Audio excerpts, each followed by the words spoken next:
Жаңа саат KG тартуулайт. Устаз Абдишүкүр Ажы Нарматов.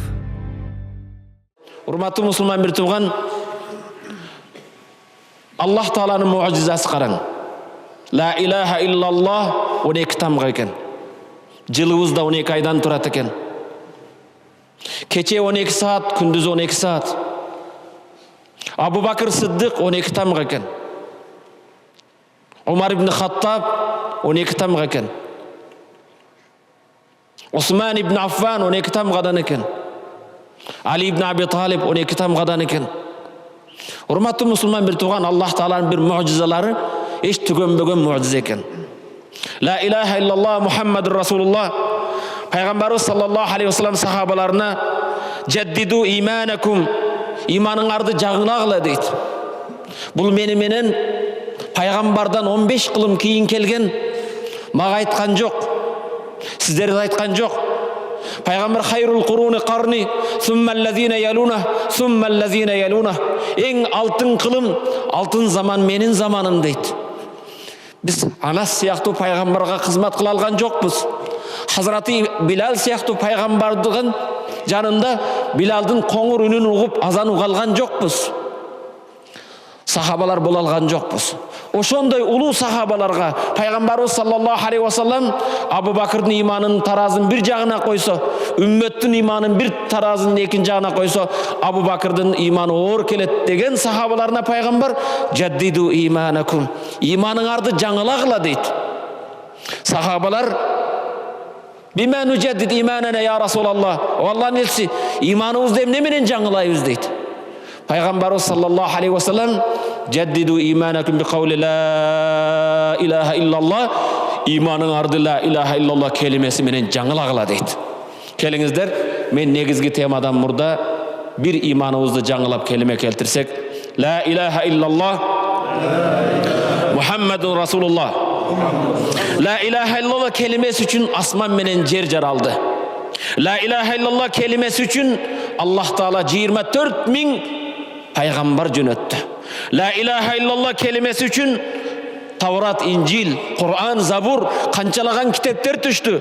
Ла илаха иллаллах келимеси үчүн дозок менен бейиш жаралды. Ла илаха иллаллах келимеси бар үчүн мунафик менен муъмин бар. Ла илаха иллаллах келимеси бар үчүн мусулман менен кафир бар. Ла илаха иллаллах келимеси, урматтуу мусулман бир тууган, бул оңой нерсе эмес. Кээ бирлер оңой экен, жөн эле айтып коем дейт. Мен урматтуу мусулман бир тууган, мына Алмаз Каздамла менен эмеде Египетте бирге окудук. Мен өзүмдүн турмушумда болгон бир окуялар. Египетке окууга барган балдарды кээ бирини сүннөткө отургузуу үчүн чоң балдар чала болуп калган экен. Врачтар менен сүйлөшүп, сүннөткө отургузган алып бардык. Жаңы Египетке барган, араб тилин аз билет, шаарда өсүп калган. Месни наркоз берип, биринчи баланы сүннөткө отургузуп баштаганда кыйналгандан орусча сөгүнүп баштады. Врачты тилдеди. Оозуна кирген нерсе менен оттоду. Бирок сүннөткө отургузулду. Экинчи балага кезек келген кезде мен айттым, Аятал Курсини оку. Келиме келтир. Ооруду сезбей каласың. Бул ушундай адамга тынчтык берген келиме. Ла илаха иллаллах Мухаммад Расулуллах Аят Курсини окугун. Окуду. Ага келген кезде наркозун берди, сүннөткө отургузулду. Балдардын башында отурам. Наркоз таркаган кезде, жанагы бала, биринчи бала ойгонгон кезде биринчи оозуга кирген сөз баягы орусча врачты тилдеген, орусча матершина менен көз ачты. Экинчи жигит наркозу тараган кезде Аллаху ла илаха илля хуал хайюл кайюм Аятал Курсини окуп көзүн ачты. Оңой нерсе эмес экен, урматтуу мусулман бир тууган. Ким кайсы жолдо өлсө, ошол жолдо тирилет. Кандай акыбалда өлсө, ошол менен тирилет. Египетте бир устазыбыз айтат, Кувейттен конференциядан Египеттен кайтып учуп калдык. Бизнес класста самолеттобуз дейт. Жанымда бир кычыраган бизнесмен жигит чыгып дипломатын жогоруга коюп койду дейт. Самолеттин көтөрүлгөнү 17-18 мүнөт өткөндөн кийин гаргара болуп жан берерде кыйналып. Мен молдомун дейт. Көп адамдын жан бергенин көргөнмүн, тажрыйбада көргөнмүн. Пайғамбарымыз саллаллаху алейхи вассалам лаққину маутакум ла илаха иллаллах, жан берген адамдарға да келме келтіріп естеткіле дейді. Талқин қылғыла, айтқыла дейді. Бірақ айтқында бұйрық бербейсіз, естетесіз. Ла илаха иллаллах, қолынан қармап жаңағы бизнесмен жігітті ла илаха иллаллах десем, шантати дейді. Шанта, дипломатымды алып берің деді дейді. Қолынан қармап ла илаха иллаллах, қайра ла илаха иллаллах деймін, айтпайды. Шанта деп айтады. Ла илаха иллаллах, үшінші жол айтам, да шантати деп айтады. Дипломатым деп айтады дейді. Ақыры шыдап алғаннан дейді, құл ла илаха иллаллах, балам, ла илаха иллаллах деген, сен дипломатқа емес, азыр келмеге мұқтажсың дедім дейді. Жоқ, шанта деді дейді. Тұрып, самолеттен дипломатын алып бердім. Дипломатты құшақты да ғар деп тұрып жан берді, келмес кетті дейді. Урматты мұсылман бір туған оңай нәрсе емес екен. Дағы бір тәжриба. Мен өзімнің қызым 9 жаш, 7 жаш. Баткенге барсақ, аппендист болып қалды. Аппендисіне наркоз беріп, аппендис баштаған кезде наркоз жақсы тасыр берелек. Қарай, врач қарава десе, қайра қарайды. Жанындағы медсестра қызды алақстайын деп, маға қара, лай деп, қыздың көңілін бұрды. Ошаны қарап жүріп, билегенін қарап, ұқтап қалды. Наркозы тарқаған кезде лалай деп көзін ашты. Урматты мұсылман бір туған, ошондықтан телевизде ла илаха иллаллах Мухаммад Расул келімесіне үйретелі. Тұрғанда, жатқанда, басқанда дайыма ла илаха иллаллах Мухаммад Расулуллах. Машинеде жүрсек, башқада жүрсек. Өткенде бір ұстаздан WhatsApp қайма таштап атады. Біреу сұрайды. Жұмышыңызға үйден қанша уақытта жетесіз дейді. Қанша шақырым алыс десе, ұстаздың жауабын қараң. Егер ерте менен пробка болып, часпик болып қалса, 2000 жолы келме айтып барам дейді. Егер жол кенен болып, пробка болса, 700 жолы келме айтқанда жетем дейді. Қандай олу нәрсе, машалла. Машинеңізде жүргенде де азыр мына еме шығып қалған электронный таспи. Ролыңызға қойып қойсаңыз, ешкімді тілдебейсіз, ешкіммен айтышпайсыз. Дайым астағфирулла, субханалла, Аллаху акбар, ла илаха иллаллах, Мухаммад. Қандай улуу нәрсе. Біреумен айтышпайсыз. Ашықша нерв башқада болбойды. Ошондықтан урматтуу мұсылман бір туған, Allah Qur'anda aytadi: "A'udzu billahi minash shaytonir rojim. Wa ma arsalna min qablika min rasulin illa nuhi ilayhi annahu la ilaha illa ana fa'buduni." Wa ma arsalnaka min qablika min rasulin. Ey Muhammad sallallahu aleyhi ve sellem. Senden aldın kança peygamber jönötsök da, her bir peygamberga vahiy kıldık. Adam atadan berki peygamberlere kelgen vahiy annahu la ilaha illallah. Sıyınuga tatıqtu жалғыз gana Allah var. Uyga sıyınu жоқ, taşqa sıyınu жоқ, daraqa sıyınu жоқ, kölge sıyınu жоқ. Жалғыз Құдайға. Elhamdülillah biz qanday baqtılы insanlarбыз. Biz жалғыз Allah'a ibadat kılabız. Allah özünü bizge tanıttırdı. Bugün hurmatlı Müslüman bitirgen qarаңda. Индия başka varsanız uyga sıyınıp oturadi. Uy kirip, dükkönüne kirip çiçip koysa bereke geldi deydi. Kudayıma şükür biz жалғыз Allah'a sıyını. Allah ennehu la ilahe illa ana fa'buduni. Allah bardıq peygamberlere vahiy kıldım. Жалғыз mağa ibadat kılgıla deydi. Sufyan ibn Uyeyne Allah Teala'ndan Allah öz rahmetini alsın. Ma en'ama Allahu ala abdin min al-ibad ni'meten a'zam min en arrafahum la ilahe illallah. Sufyan ibn Uyeyne aytadi: Allah Teala bendelerge bergen en çoğ baylık, en çoğ Allah'ın bergen belegi andan artığırak Allah'ın tartusu yok deydi. Allah'ın bergen en çoğ belegi Allah özünü sizge tanıtusu. Құдайды танисыз бі? Құдайға құлшылық қыласыз бі? Тіліңізде ла илаха илlallah Muhammed Rasul келімесі айтылған ең бақтылу Аллах Таала ең ұлы нәрсесін берді. Инналлаха ю'тил мала лиман юхиб ва лиман ла юхиб. Аллах байлықты, билікті сүйгенге де сүйбегенге де береді. Бірақ иманды Аллах сүйген ғана бендесіне береді. Alhamdulillah Allah sүйген bendelerden ekensiz. Oşa Allah tartulağan la ilahe illallah da beken bolalı. Урматтуу мусулман бир тууган, ла илаха иллаллах келимеси үчүн түбөлүк бейиш бар, аны айтпагандарга түбөлүк дозок бар. Бул бейиштин ачкычы, бардык пайгамбарлардын чакырыгы.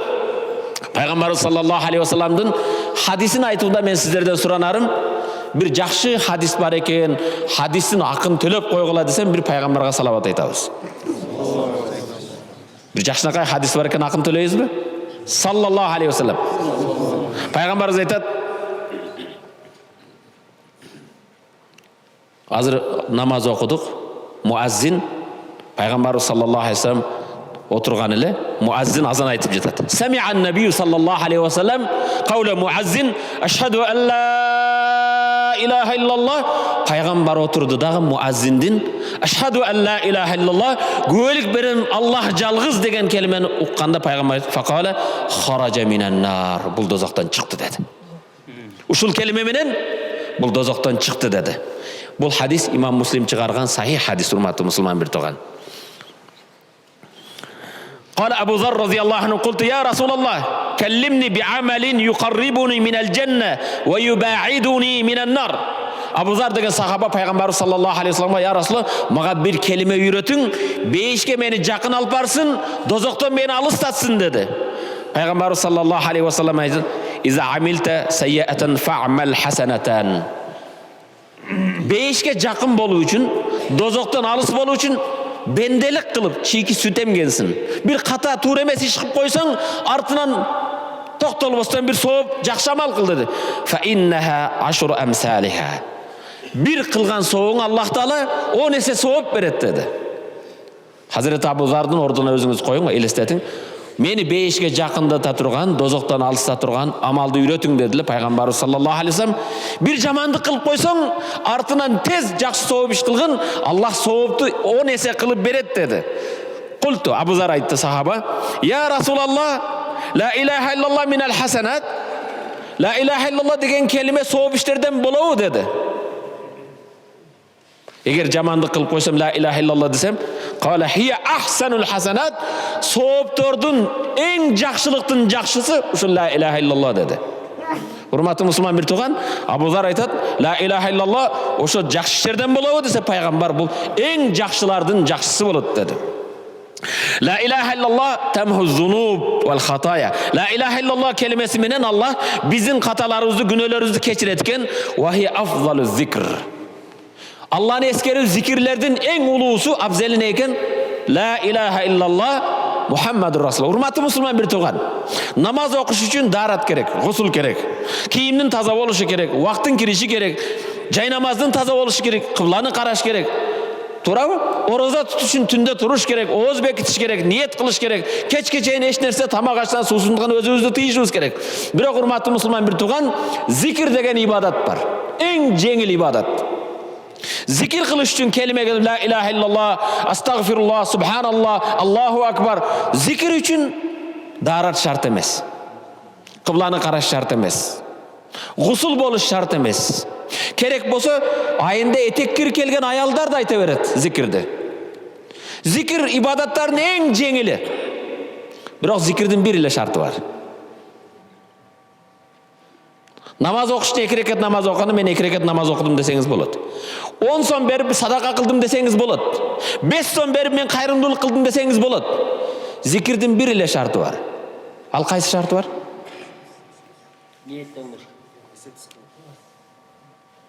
Зикирдин бир шарты Субханаллах деп коюп мен зикир кылдым десеңиз болбойт. Зикирдин шарты я юхаллазина аману зкуруллаха зикран касира. О иман келтирген бенделер, Аллахны көп зикир кылгыла дейт. Бирөө машинаңызды түртүп койсо канча ыраазы болосуз? О, рахмат деп, Түшүп калган калемиңизди алып берип койсо канча ыраазылык билдиресиз? Өмүрдү берген ким? Аллах. Акылды берген ким? Иманды берген ким? Тилибизди сүйлөткөн ким? Алланы аз зикир кылуу болбойт. Зикирдин бир эле шарты эме кылыш керек экен?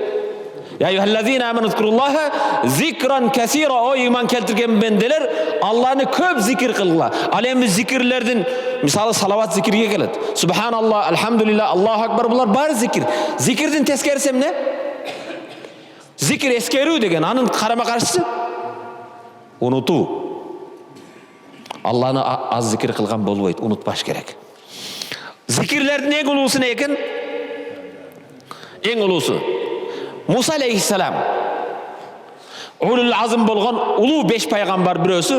Биринчиси улуулары пайгамбарлардын мурзасы Мухаммад алейхиссалам, Ибрахим алейхиссалам, Иса алейхиссалам, Муса алейхиссалам, Нух алейхиссалам. Иман жолунда, ислам жолунда Алланы таанытуу жол эң көп ыза чеккен, эң кыйынчылыкка дуучар болгон 5 пайгамбар. Ошолордун калимуллах, Аллах менен туурадан туура сүйлөшкөн Муса алейхиссалам: "Я Рабб, аллимни калиматан азкурука биха." Ey Rabbim, мага бир келиме үйрөткүн, сени зикир кылып жүрөйүн дейт. Ким айтып атат муну? Аллах Таала айтат: "Я Муса, кул ла илаха иллаллах." Ey Муса, мени зикир кылам десең, ла илаха иллаллах дегин дейт. Муса алейхиссалам: "Я Рабб, куллун нас якулуха." Бул адам, буну бардык адамдар айтат. Ана калимук, мен сени менен туурадан сүйлөшкөн пайгамбармын, мага башкасын улуурагын үйрөт дейт. Аллах Таала айтат: "Би иззати ва жалали." Өзүмдүн улуулугума ант ичем, я Муса, лаудиат калимат ла илаха иллаллах фи каффатил мизан. Ла илаха иллаллах келимеси таразынын бир жагына койсо, ва саб'a самават вал аразин, 7 кабат асман жер экинчи тарабына койсо, ламалат бихинна калимат ла илаха иллаллах. Ла илаха иллаллах келимеси 7 кабат асмандан жерден оор келет дейт. Урматтуу мусулман бир тууган, Каабада 24 сайын таваф токтобойт. Байтуллада ажыга барган агалар инелер баарыңыз 24 сайын таваф токтобойт. Ошол сыяктуу жер шаарында 24 сайын ашхаду алла илаха иллаллах ва ашхаду анна Мухаммад расулуллах, ла илаха иллаллах келимеси токтобойт. Мана бизде азыр азан айтылды. Башка жерде эми айтылып атат. Бир жерде каумат айтылып атат. Бир жерге баамдат болуп атат. 24 сайын 24 саатта келиме токтобойт. Бул келиме токтогон күнү кыямат. Ла илаха иллаллах Мухаммад расулуллах. Урматтуу Муса алейхиссаламга Аллах Таала ла илаха иллаллах деген дейт. Кана бизде бир айтып коёчу: ла илаха иллаллах. Өтө бир хооз хадис, сахих хадис. Кулак төшөйлүк. Имам Тирмизи, Имам Ахмад, Имам Муслим риваят кылган хадис. Мунун хакын төлөсөк: "Ма минкум мин ахадин ятавадда файсбигул вуду'a." Силердин кимиңерден бирөөңөр дарат, бирок даратын шашпастан толду калса. Сумма якул, караң, динибиз кандай улуу дин. Даратты шашпай алса дейт. Дараттан кийин айтса: "Ашхаду ан ла илаха иллаллах вахдаху ла шарика лах ва ашхаду анна Мухаммадан абдуху ва расулух." Даратты алдыңыз, дараттан кийин шуну айттыңыз. Не деп айтат экенбиз? "Ашхаду ан ла илаха иллаллах вахдаху ла шарика лах ва ашхаду анна Мухаммадан абдуху ва расулух илля футихат лаху абвабул джаннати самания." Ал адамга 5тин 8 эшик ачылат дейт. Канча эшиги? 5тин 8 эшик ачылат экен. Ядхулу мин айхаша, каалагандан кирет экенсиз.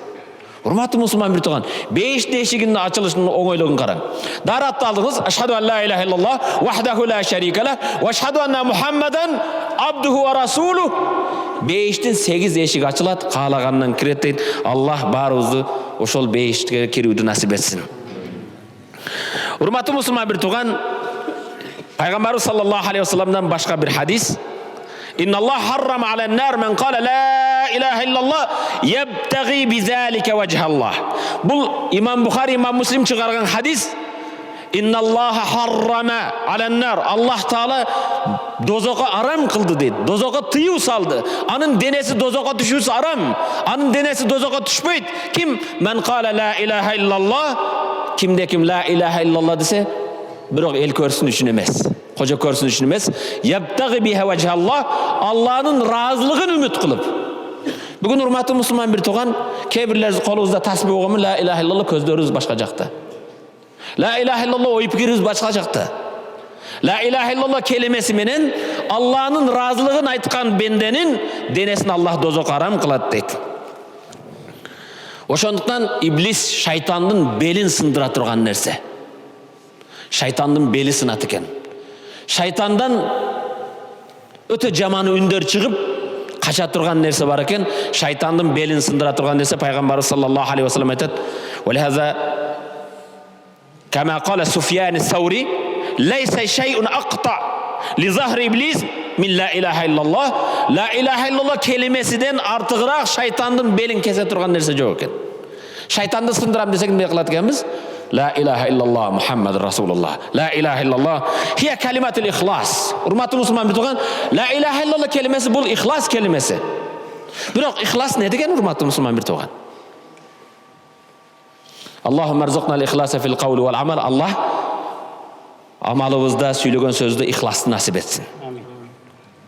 İhlassız bolğon amal qum şekeri жоқ, çaydan hiçbir ayırması жоқ. Je tuzu жоқ tamakta ele. İhlas urmatlı Müslüman bir tuğan. İhlasın alamatı var mı? Menin jasagan, okugan namazımdın, je kılgan kayrımdуулугумдун, je kılgan vaz nasatımdın, bul ihlas menen boldu bolbodu? İhlasın alamatları var. İhlasın birinci alamatı urmatlı Müslüman bir tuğan. Allah yolunda ibadat kılsanız, kılgan okugan namazınız, je kılgan kayrımdуулугуңуз, jolоңдодуңуз, je joldan taştalып koydunuz, ihlasın birinci belgisi aşkere bolgondo da, kupiya bolgondo da, el körüp tursa da, el körböy tursa da hiçbir ayırması жоқ.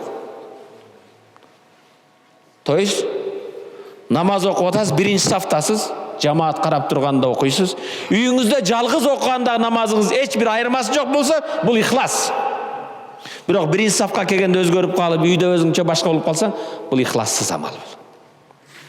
İhlasın birinci alamatı kupiya bolsun, aşkere bolsun, jasagan işin hiçbir tariz özgörбөйт. İhlasın ikinci alamatı jasagan işiңден, сооп амалыңдан, окуган ибадатыңдан, же кылган кайрымдуулугуңдан, же жолоңдогунан, жолдан алып койгон ташыңдан, же башкадан бирөөдөн эч качан рахмат дегенди үмүт кылбайсың. Бирөөдөн мактоо да үмүт кылбайсың. Шайлоо үчүн эмес, доош алуу үчүн эмес. Бул кылганың калыс Алланын ыраазылыгы үчүн. Бирөөдөн благодарность же болбосо бактоо баракчасы башкасын үмүт кылбайсың. Ихластын үчүнчү аламаты урматтуу мусулман бир тууган, ошону жасаган кезиңде ичиңде ушундай кубаныч, ыраазылык, машинаңды шашып баратасың. Боомдо жолдо коюп, КамАЗ коюп койгон ташты четке токтоттуңуз да машинадан алып койдуңуз. Жолдон алып койдуңуз. Ичиңизде эч ким көргөн жок. Сиз көрүш да шарт эмес. Ичиңизде ыраазы болуп, Аллах ыраазы болгон жасадым. Пайгамбардын ушул хадисине амал кылдым дейсиз. Пайгамбарыбыз саллаллаху алейхи ва саллям: "Ал-иману бид'ун ва саб'уна шу'батун, алаха ла илаха иллаллах ва аднаха имататул азан тариq вал хая минал иман", ау кама кала саллаллаху алейхи ва саллям. Хадисте пайгамбарыбыз саллаллаху алейхи ва саллям имандын 70-тен көп шакчасы бар дейт. Иманды бир дарак элестетсеңиз, анын 70-тен көп шакчасы бар экен. Негизги анын тамыры, фундаменти ла илаха иллаллах, Кудайга шүкүр бардыгыбыз айтабыз. Ва аднаха, имандын эң төмөнү, андан ары жок деген сөз. Имататул азан тариq, адамдарга ыза берген нерсени жолдон алып коюу. Бирөө банан жеп почогун таштаппы, сиз алып койдуңуз. Машинеде бара жатып жанагындай ташты алып койдуңуз. Же жолдо пайгамбар саллаллаху алейхи ва саллям: "Райту ражулан ятакаллабу фил жанна". Пайгамбар айтат: "Бейиште бир кишини көрдүм" дейт. Жыргап жүрүптүр. Ятакаллабу фил жанна, ялабу фил жанна. Бейиште жыргап жүргөн экен. Эмне үчүн кириптир десе, жолдо адамдарга ыза берген шакты кесип алып койгон үчүн дейт. Балким урматтуу мусулман бир тууган, ошол чоң жолдогу бир ташты алып коюңуз, сизди бейишке ошол алып барар. Ошол таштандын алып коюңуз, өз жерине таштап койдуңуз. Вал хая минал иман, пайгамбар саллаллаху алейхи ва саллям имандын эң жогорусу менен эң төмөнүн айтты. Бирок 70 шакчаны айткан жок, негизги шакты айтты. Вал хая минал иман, уяттуулук имандан деди. Ал-иман вал хая Кур'ана, иман менен уяттуулук бул экөө бириккен нерсе, анын бири жок болсо экинчи жок болот. Уяты бардын иманы бар, иманы бардын уяты бар. Иманы жоктун уяты жок, уяты жоктун иманы жок деген сөз. Урматтуу мусулман бир тууган, ана Айша радhiyallahu anha, Айша небизден Аллах таала разы болсун, пайгамбардын өмүр жолдошу мындай дейт: "Дахала Расул саллаллаху алейхи ва саллям, фa'арифту фи вajhi anna qad hafazahu shay'un." Пайгамбар бир күнү үйгө кирди дейт. Пайгамбардын өмүр жолдошу.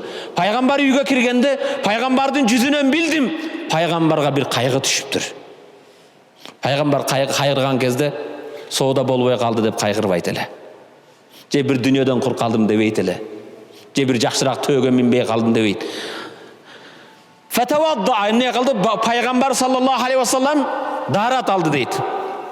Summa kharaja felem yukellim ahadan. Darat algandan hiç kimge söylegen yok. Peygamber sallallahu aleyhi ve sellem uyga kirgende Ayşe nebez aytadi, Peygamberдің yüzünden bildim, Peygamber bir nesege kaygırıp geldi. Peygamberimiz tarat aldı da ün çıkpay çıktı. Fadanautu minel hujurat.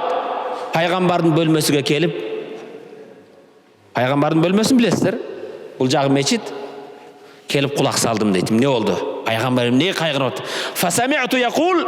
Peygamber mınday dep jatıptır sahabalar. Darat alıp çıkkandan keyin, ya yuhannas. O insanlar. İnnallah azze ve celle yaqul. Allah Taala mınday dedi deydi. Murru bil ma'ruf. Tuğra jolga çakırgıla. Wanhaw anil munkar. Tuğra emesden tıygıla. Min qablan tad'uni fala ujibu lakum ve yes'aluni fala u'tikum. Maga dua kılıştan murda amr ma'ruf kılgıla, nahi munkar kılgıla. Anan silerдің duаңарды kabul kılam. Eger kaydıger olup, tuğra jolga başkalardı ündöbesiңер, tuğra emesти körüp tıyбасаңар, anda silerдің suragaныңарды бербеймин, duаңарды da kabul kılбаймын deydi. Урматтуу мусулман bir туган, биздеги Кыргызстандагы bir жаман оорудун бирөөсү кайдыгерчилик. Кудайыма шүгүр, мен намаз окуп атсам болду. Мен мешітке барсам болды, мен урлық қылбасам болды, мен таштанды таштабағаннан кейін болды, мен тамекі тартпағаннан кейін болды. Орысша моя хата с края, мен үйім четте аман болсам болды, болбош керек екен. Дуабыздың қабыл болу шарты, Аллах Тааладан сұраған нәрсебізге жетудің шарты амр маруф, нахи мункар. Пайғамбар саллаллаху алейхи ва саллам "Мен ра'a минкумул мункара", мен деген кимде ким деген сөз. Ра'a көрсө мункара, шариатта туура эмес ишти көрсө, каздамылла же имамдамылла эмес. Мен минкум, пайгамбарым Мухаммад, Раббым Аллах, диним ислам деген, кимиңер bir туура эмес ишти көрсөңөр, фалюгарих бияди, барып колу менен ошону өзгөртсүн. Жердешим, мекендешим, атың өчкөр аракты ичпегин. Allah sıyla bergen akılыңды жоготпогун, адамдык даражадан айвандыкка түшпөгүн, адал эмгек менен тапкан акчаңды арамга иштетпегин. Колуң менен токтот. Колуң менен токтото албасаң, фабилисани, тилиң менен айт. Балдарыңа жаман үлгү болбогун. Тилиң менен да айта албадың, фаби калби, жүрөгүңдө кайгыр. Kelip klastaşım edi, koşnam edi, taykem edi, baykem edi, şul jaman günödön tosalmadım, koydey almadım. Kaygırsan, Allah'ım şuğa insaf bergin, tavfık bergin, tuğra bağıt bergin dep kaygırıp dua kılsan, ve zâlike ad'aful iman, küçsüz bolsa da imanının bar ekenine dalil.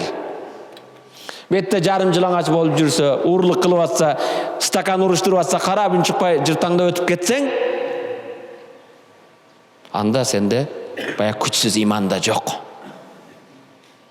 Mümin imandu kaydıger bolbaydı ekan, urmatlı musulman bir tuğan. Bizge kelip jatkan, aylana çörözlü bolup jatkan bardıq ters görünüştөр emneden kelip atat? Bizdin kaydıger mamilebizden bolup atat.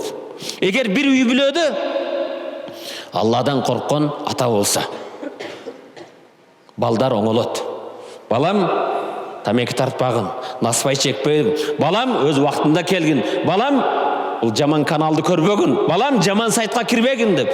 Bir иштеген, жумуш кылган жерде, bir фирмада, bir мекемеде, bir Кудайдан корккан инсан болсо, бардыгандан ойлонот. Жанагыдан дайым сескенет. Bir канча айтып турса, албетте ошол жер оңолот. Кайдыгерлик болбош керек, урматтуу мусулман bir туган, биздин динибиз амр маруф ва нахи анил мункар. Ali İmran suresi 110. ayet. Kuntum khayra ummetin ukhrijat lin-nas ta'muruna bil ma'ruf ve tenhauna 'anil munkar ve tu'minuna billah. Kuntum khayra ummet. Sizler en jakşı ümmetsingер. En jakşı el ümmet bolduңар. Rabbim Allah, Peygamber Muhammed, dinim İslam degen, biz musulmanlarda Allah, Kur'an'da sizler en jakşı ümmetsingер deydi. Biroq jakşı ümmet boludun şartı var. Ta'muruna bil ma'ruf, tuğra jolga çakırsaңар, davat ügüt kılsaңар. Wa tanhauna 'anil munkar, tуура эмес жолдон тыйсаңар. Wa tu'minuna billah, Алланын барлыгына бир иман келтирсиңер. Уландысына караң. Аят уланысы: "Валау амана ахлул китаб лакана хайран лахум". Агер ахли китап Иса пайгамбардын, Муса пайгамбардын үммөтү да бизге иман келтиргенде, биздин Мухаммад алейхиссаламга, Куранга иман келтиргенде алар үчүн жакшыраак болот эле. Минхумул муъминун, алардын арасында иман келтирип асык дининде тайкы имансыз дейт. Урматтуу мусулман бир тууган, үммөттүн жакшылыгы эмнеде экен? Балыкчылыкка келгенде бир балыкчынын окуясын айтпасам өтүп кете албайм, урматтуу мусулман бир тууган. Балким мынча аят хадис эсиңизде калбаса да, бул балыкчынын окуясы эсиңерде калат. Бул аманат, башкаларга айтабыз. Жөнөкөй карапайым балыкчы экен. Балык кармап келип баласын багат экен, үй бүлөсүн багат экен. Чекетери менен. Бир күн балыкты кармап келип, өмүр жолдошуна: "Балдардын апасы, келгин, мына жакшынакай балык кармап келдим. Балдарга бир тамак кылгын, курсагын тойгозуп жаткызгын" дейт.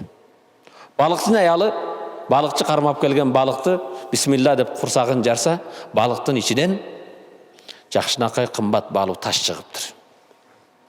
Бриллиант дейбиз, эң баасы, бүгүн бриллиант кымбаты? Ошондой таш чыгып калыптыр. Атасы, сүйүнчү бер. Бул балык жөнөкөй балык эмес го. Бул балыктын ичинен баа жеткис ушундай жалтыраган бриллиант таш чыкты деп чуркап келиптир. Балыкчы кармап, көзүнө ишенбей, үйүнүн жанында кошунасы болгон заргерге чуркап келип: "Заргер, могу таш кандай таш? Албайсызбы?" десе: "Ой, бул биздин айлана чөйрөдө жок таш. Кайдан таптың? Балыктын курсагынан чыкты." "Буну мен алайын дейм, бирок менин байлыгым жетпейт, ала албаймын. Буну сен шаарга барып, чоң заргер дүкөнүндө, ошо заргерлердин чоңу бар, ошол байдын акчасы жетпесе, башканын акчасы жетпейт. Ошол гана алат бул ташты" дейт экен. Шаарга барып, борбордогу байга алып барып, "Балыктын ичинен ушундай таш таптым, аласызбы?" десе: "Карап, бул биздин чөйрөдө, биздин аймакта жок ташты табыпсың. Буга менин байлыгым жетпейт, ала албаймын" дейт. "Буну сен падышага алып барсаң, падышанан башканын байлыгы жетпейт буга" дейт. "Буну бир гана алса падыша алат" дейт. Падышага кезекке туруп, падышага чурка барыптыр. "Падышам, могу ташты таптым эле, сиз аласыз" десе, падыша карап: "Бул баа жеткис. Буну кантип сага баалаймын? Мунун баасын сага айта албаймын. Бирок бир шарт, мына менин казынама кирдагын 6 сааттын ичинде менин кампамдан байлыгын, канчаны ташып кетсең ташып кет, бирок ташты мага тапшыр" дептир. Падышанын казынасы: "Падышам, мага 6 саат эмес, мага 2 саат жетет" дептир. 2 саатта керегин ташып кетем" дептир. "Жок, мен бир сөз сүйлөйм. 6 саат сага убакыт, каалаганыңды алып кет" дептир. "Ой, 2 саат жетет." "Сөздү көбөйтпө, 6 саат бердимби, киргинде каалаганыңды алып кет" деп. Балыкчы анан падышанын казынасына кирсе, 3 бөлмө чоң, ушу мечиттей болгон чоң бөлмө. Бирөөсүнө кирсе, алтындын, күмүштүн, бриллианттын, евронун, доллардын, сомдун, рубльдүн түрү менен басылып жатат экен. Оозу ачылып жабылбай, акырын анан экинчисиге келди. Ортоңу бөлмөгө кирсе, бул түшүнө кирбеген, ойлосо оюна келбеген түрдүү тамак аштар, суусундуктар, мөбө жемиштер бардыгы бар экен. Мында карап, 3-чү бөлмөгө келсе, бул карапайым байкуш балыкчы көрбөгөн дивандар, парбалыштар, ой, эс ала турган түрдүү эмелер экен. Ойлонуп, эмнеден баштасам деп турду, айтыптыр. Эми 1 мүмкүнчүлүк болду, 6 саат, бир курсакты тойгозоюн, күчтү жыйнагандан кийин каалаганын ташып кетем дептир. Алтыны барбы, күмүшү барбы? Анан курсагын тойгозуп алып, жептир, ичиптир, анан да караса, 1 мүмкүнчүлүк болушу, диванга бир жатып көрөйүнчү. Дем бир болду. Кембагалдын бир тойгону, бир эс алганы бир эмесми деп. Анан баягы диванга жатып, парбалышы башыга койгон жерде курсагы ток уктап калыптыр. Бир маалда падышанын аскерлери, жан сакчылары келип: "Тур, чык, мөөнөтүң бүттү." Чочуп тура калып: "Кайдан бүттү? 6 саат менин убактым бар." 6 саат бүттү. Шашпагыла, бир нерсе алайын. Эч кимде жок, мен эмен алтынымды, баягы бриллиантымды берип кетип атпаймынбы? Жок. Мөөнөт бүттү, сага 6 саат берилди. 6 саатта эч нерсе алган жоксуң. Чык, ой, уруксат бергиле, падышанан сураңыла, бир аз Жоқ, саға мөөнөт жоқ. Саға берілген 6 саат бүтті. Падыша айтпады менің сөзім бір деп. Анан тапқан бриллиантын таштап сыртқа шығыптыр. Аңгеме ушу менен бүтті. Бирок аңгеменен алына турган сабак бүткөн жок. Бул аңгеменин каарманы мен жана силерсиңер. Урматтуу мусулман бир тууган, ал балыктын курсагынан чыккан падышанын да байлыгы жетпеген нерсе денебиздеги жаныбыз, рухубуз. Аллах баарыбызга жан берди. Эч баа жеткис. Падышасынын казнасына кирген ал алтын, күмүш, ал байлык деген орозоң, зекетин, хажың, намазың вактылуу берилген өмүрдү алып кал. Канча кааласаң алгын. Ал эми балыкчы кирип эс алган жер биздин жашоодон капилет. Эмне үчүн бул дүйнөгө келдик? Эмнеге келдик? Кайда барарыбызды билбестен дагы эле уйкуда жаткандыгыбыз. Ибадатсыз, башкасыз. Урматтуу мусулман бир тууган, ал тамак аш ушул көр тиричилик менен жүргөн нерсебиз. Вактылуу өмүрүбүз бүтпөстөн мурда, урматтуу мусулман бир тууган, келиңиздер, балыкчыга окшолбостон акыретибиз үчүн бир амал кылалы. Намазыбыз бекемби? Орозобузду кандайбыз? Зекетибизде, башкабызда, башка ибадаттарда. Негизги маселеден алыстап кетпейин. Урматтуу мусулман бир тууган, Аллах Таала уха иля Жабраил. Аллах Таала Жабраил алейхиссаламга вахи кылды. Ан ахсиф би карьятин каза ва каза. О Жабраил, бир айылга, бир шаарга барды дагы, ошол шаардын айылдын эли жер менен жексен кыл деди. Жабраил алейхиссаламды бир айылга жөнөтүп, ал элди жер менен жексен кыл деди. Жабраил алейхиссалам Аллах Таала, я Раб, инна фихим фуланан ал-абид. Аллахым, сенин буйругуңду аткарганы, сен айткан айылга барып жер менен жексен кылайын десем, сага ибадат кылган, намазын таштабаган, орозун таштабаган, сени сүйгөн, өмүрүн сага арнаган бир бенде бар экен деди. Кале фабда. Жабраил алейхиссалам Аллах Таала, Жабраил, ошол адамдан башта деди. Жер менен жексен кылууну ошол бенденен баштады. Иннаху лам ятамаъар вajhu fi yawmin qat. Себеп ал бенде дин үчүн, Кудай үчүн, акыйкат үчүн бир күн жүзү кызарып койгон жок дейт. Диндин кайгысын деген жок. Элди эмнеге ушул жака чакырбайм деген жок. Себеп ал адам бир күн дин үчүн, Куран үчүн, бүгүн малыбыз жоголсо кайгырабыз. Өзүбүздүн намысыбыз төгүлгөн кезде кайгырабыз. Бирок дин жөнүндө башкалар динди шылдың кылса, Куранды шылдың кылса, динсиз жашаган адамдарды көрүп аларга бир ичибизде кайгырбасак, мына Аллах Таала Жабраил алейхиссаламды ошо жеке өзү үчүн жашаган адамдан башта дейт. Урматтуу мусулман бир тууган, биз бул дин бардыгыбыздын мойнубуздагы аманат. Бир гана жамаат, таблиғ, даватчылардын аманаты эмес. Раббым Аллах десең, пайгамбарым Мухаммад десең, диним ислам десең, менин денемде мусулмандын каны бар десең, бул дин сенин дагы мойнуңдагы аманат. Кайдыгер болуп жашоодун эч бир эмеси болбойт, урматтуу мусулман бир тууганым. О хадисти караң. Бул хадисти имам Байхақи риваят кылган экен. وما كان ربك ليهلك القرى بظلم واهلها مصلحون. Hud suresi ушул хадиске тиешелүү. وما كان ربك ليهلك القرى. Раббың бир коомду, бир шаарды, бир мамлекетти эч качан талкалабайт. Аллах биздин Раббыбыз бир коомду, бир айылды, бир шаарды, бир мамлекетти эч качан азап калбайт экен. Анын шарты ва ахлуха муслихун, анын эли ислах кылуучу, оңдоочу болсо, Алланын жолуна чакыруучу болсо, даватчысы болсо, үгүт насаатчысы болсо, жамандардын колунан кармап, жакшылыкка чакыруучулар болсо, ал коомду Аллах зулум менен азап калбайт дейт. Бир аят окуймун, аяттын акын төлөйбүз. Ла илаха иллаллах Мухаммаdur Rasulullah. Maida suresi 78. ayat.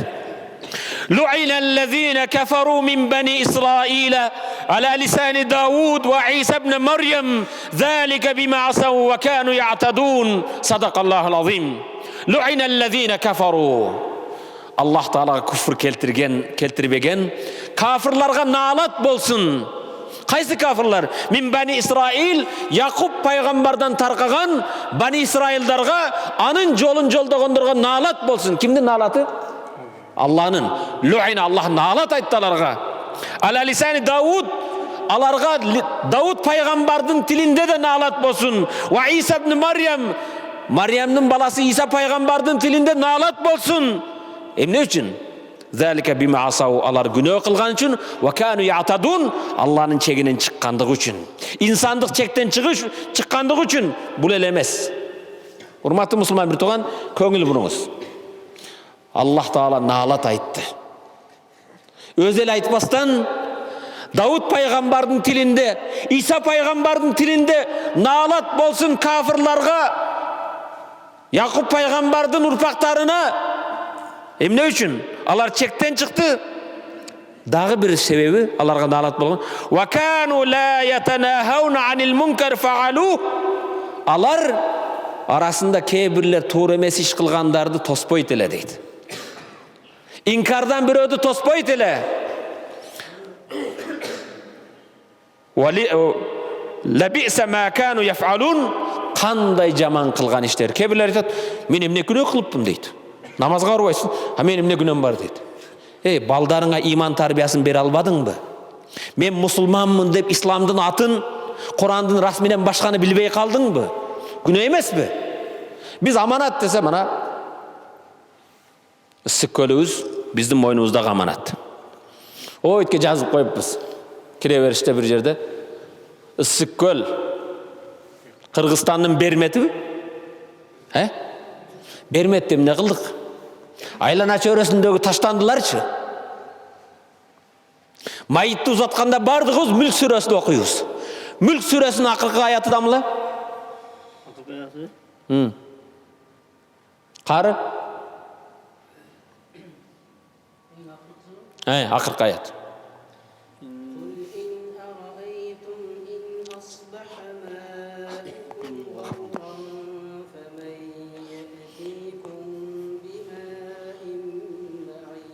Kayra. قل أرأيتم إن أصبح ماؤكم غورا فمن يأتيكم بماء معين. Kul, ey Muhammed ayt ümmetine. Ara'aytum, körbeysingler in asbaha ma'ukum gawra. Sularыңар körüp turgan sularыңar jerge singip ketse. Ya'tikum bima'in ma'in. Kim silerge su alıp gelet? Kim silerge su beret? Köldü bergen kim? Hurmatlı Müslüman bir tuğan. Kança emeler suları jerge singip ketip atadi. Okumuşlular aytadi, dünyadagi eğer 3-cü dünyalыk soğuş bolsa, al suudun artынан bolot deydi. Benzinsiz yaşap bolot. Elektrik energiya bolsa yaşaybыз. iPhone'unuz bolbosa, telefonunuz bolbosa yaşaybыз. Biroq suusuz yaşao mümkün emes. Allah Kur'anda وَجَعَلْنَا مِنَ الْمَاءِ كُلَّ شَيْءٍ حَيٍّ. Su menen bardıq desege yaşao verdik deydi. Sizlerдің бұл жерде yaşaoңарда su menen. Rızkыңарда su menen Allah kölді sebep koyup koydu. Kölді jönökeyle köl menen sыймыктар эмес, аны көздүн карегидей сакташ керек. Kança kılmışlar bolup жатат. Kança zinalar bolup жатат. Kede kelip jeginde bassan, men bir yıl 89 жылдары келсем, Çolpan Atı'da Kudayıma şükür uşu köl бар eken жашап жүрөм деген bir Tatar ayaldı gördüm. Başkır ayaldı gördüm. Aslıma menen öğretken kelsem uşul jerde ayağım. Alhamdulillah Allah şul jer жаратқан deydi. Biroq hurmatlı Müslüman bir aylanasım ne olup atat azır? Emne kılmışlar bolup жатат? Emne деген günöler bolup жатат? Emi taştandılar murdagıda emes eкен da. Жалбыраак башка болсо чирип, жер семирткү болуп жок болуп кетет. Бүгүнкү пакеттер, пластиктер, башкалар, туурабы? Кайдыгербизби? Жоқ, кел, мен айтам да, біреу сұраған екен да, данышманданшы. Данышман, асман емнеге мұндай тұнық десе, адамның бұты жетелек деп. Адам бар елек жер таза. Кеді аятты оқиыз, ой жүгітпезді. Құл арайтым асбаха маухым ғауран, фамайятейкум бимаим маин.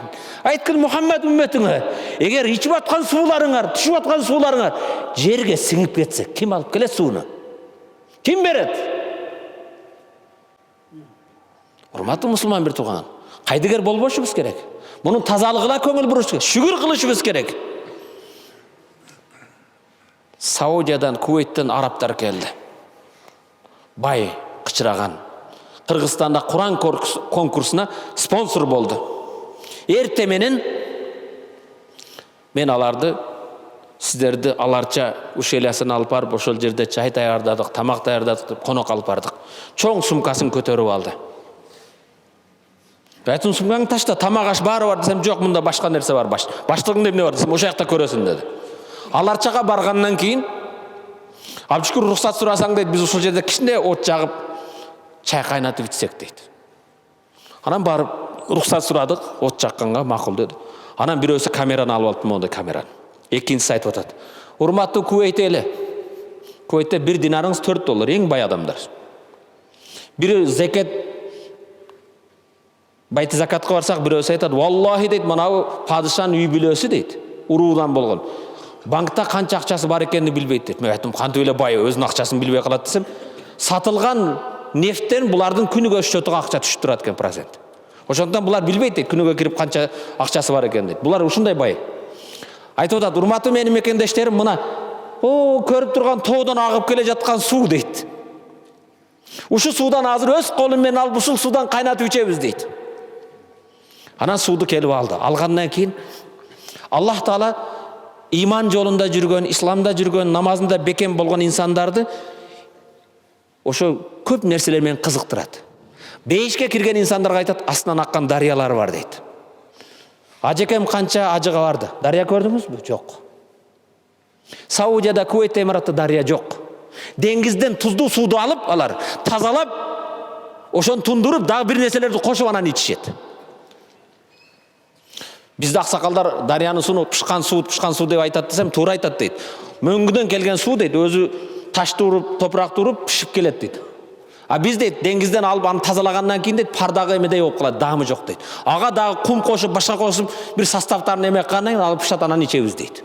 Кийин ошол биздин аларчадагы суудан мындай алаттан, "Раббим, Аллахым" дейт, "Эгер сен бейиштегилерге ушундай турук суу берем дегенсин, эгер дүйнөдөгү суу ушундай болсо, бейиштеги кандай болду экен" деп ичет.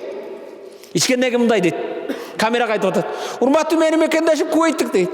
"Бу суудун даамын сага айта албайм" дейт. "Бир кыска нуска айтсам" дейт, "бейиштен окшойт" дейт. "Бейиштин сууга деп айтамын" дейт. Мен мына Египетте окудум, мен иним окуду, бул киши да окуду. Биз келсек Египетте үйдө проблема эмнеден чыгат билесизби? Үйдө келсеңиз, холодильникке муздак суу койгон болбосо кайгырасың. Үйдө отурасың, суу коюп койбодуңбу бу муздак суу деп. Муздаткызса суу болбосо кайгырасың. Мана Египетте жүрсөк, Египетте көп инсандар островка келсеңиз, островкада сынжыр менен үйдөн суу чыгарып койгон, холодильник аркылуу. Мынтип ичейин деп алсаңыз, өйтө жазып койгон. "Маркум, мен атама бир Фатиха окуп коюң" деп. Алхамду окуйса, ичип алып сүйүнүп кете бересиз. Бир жерге барсаңыз, дагы бир кружка турат, мындай алып ичейин десең, "Менин апама Ихласты окуп коюп суу ичиң" дейт. Үйлөрүнүн алдына эбелерди коюп койгон, көзөлөрдү тигемеден салкын суу турат, ошону ичесиз. Мен айтайын деген маселе, урматтуу мусулман бир туган, мына биздин аккан сууларыбыз жанагылар ошентип кайнатып ичкенден кийин, биз аларга стол даярдап, сокторду коюп келди дагы, "Абдышкүр" дейт, "Моолорду не ичесиң? Булар баары химия" дейт. "Булар бардыгы жасалма" дейт. "Ден сол, мына сууду ичпейсиңерби?" Андан кийин биздин бир устаз Тарих деген бул киши да тааныйт. Синай тоосу, Тури Сина. Муса пайгамбар Аллах Тааланы көрөм деп чыгып, жер менен жексен болгон, Алланын жамалыга эрип келген тоо Синай тоосу. Ошо Тури Сина жакта атасы, атасынын атасы, анын да атасы 3-4 атадан бери балары кармап келе жатат дейт. Бардыгы асаларысы бар дейді, бал қармап келе жатқан адам дейді. Менің атам, андан кейін атам барыз ошолордон бал алып жүргөнбүз дейді. Кыргызстандан бал алып бардым дейді. Бал алып барып, баягы бал кармаган арапка айттым, көзүңдү жум дедим дейді. Көзүн жум дейді. Bir кичинекей чай кашыкты алып, оозуңду ач деп туруп, Кыргызстандын балын салдым дейді. Карап туруп, ушундай ойлонбой ушинтип айтты. Бейиштен алып келдиңби деп айтты дейді. Хал хаза мин жанна? Бул бейиштенби деп сурады дейді. Көрдүңүз, урматтуу мусулман бир тууган, биздин кандай жерибиз бар?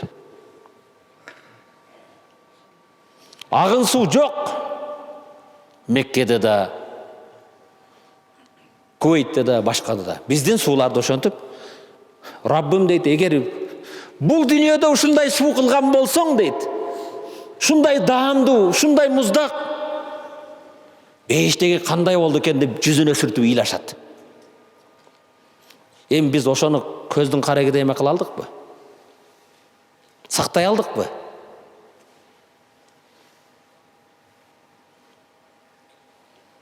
Аллах Кур'ан-ы Керимде суды түшүргөндүн да себептир. Ва анзална минас самаи маан лиютаххиракум бих. Асмандан силерге суды түшүрдүк, тазалык үчүн дейт. Бирок тазалыгыбыз барбы? Мана Эмаратка барсагыз, Арабстанда көргөн, жүргөн жигиттер билет. Эмаратта бир пальманы тигип, пальманы карап туруш үчүн жылына бюджеттен $800 бөлүнөт экен. Ал ошол багбандын акысы, суу бергендин акысы, дарылагандын акысы, кырккандын акысы болуп, жылдык бюджети бир пальманыкы $800 экен.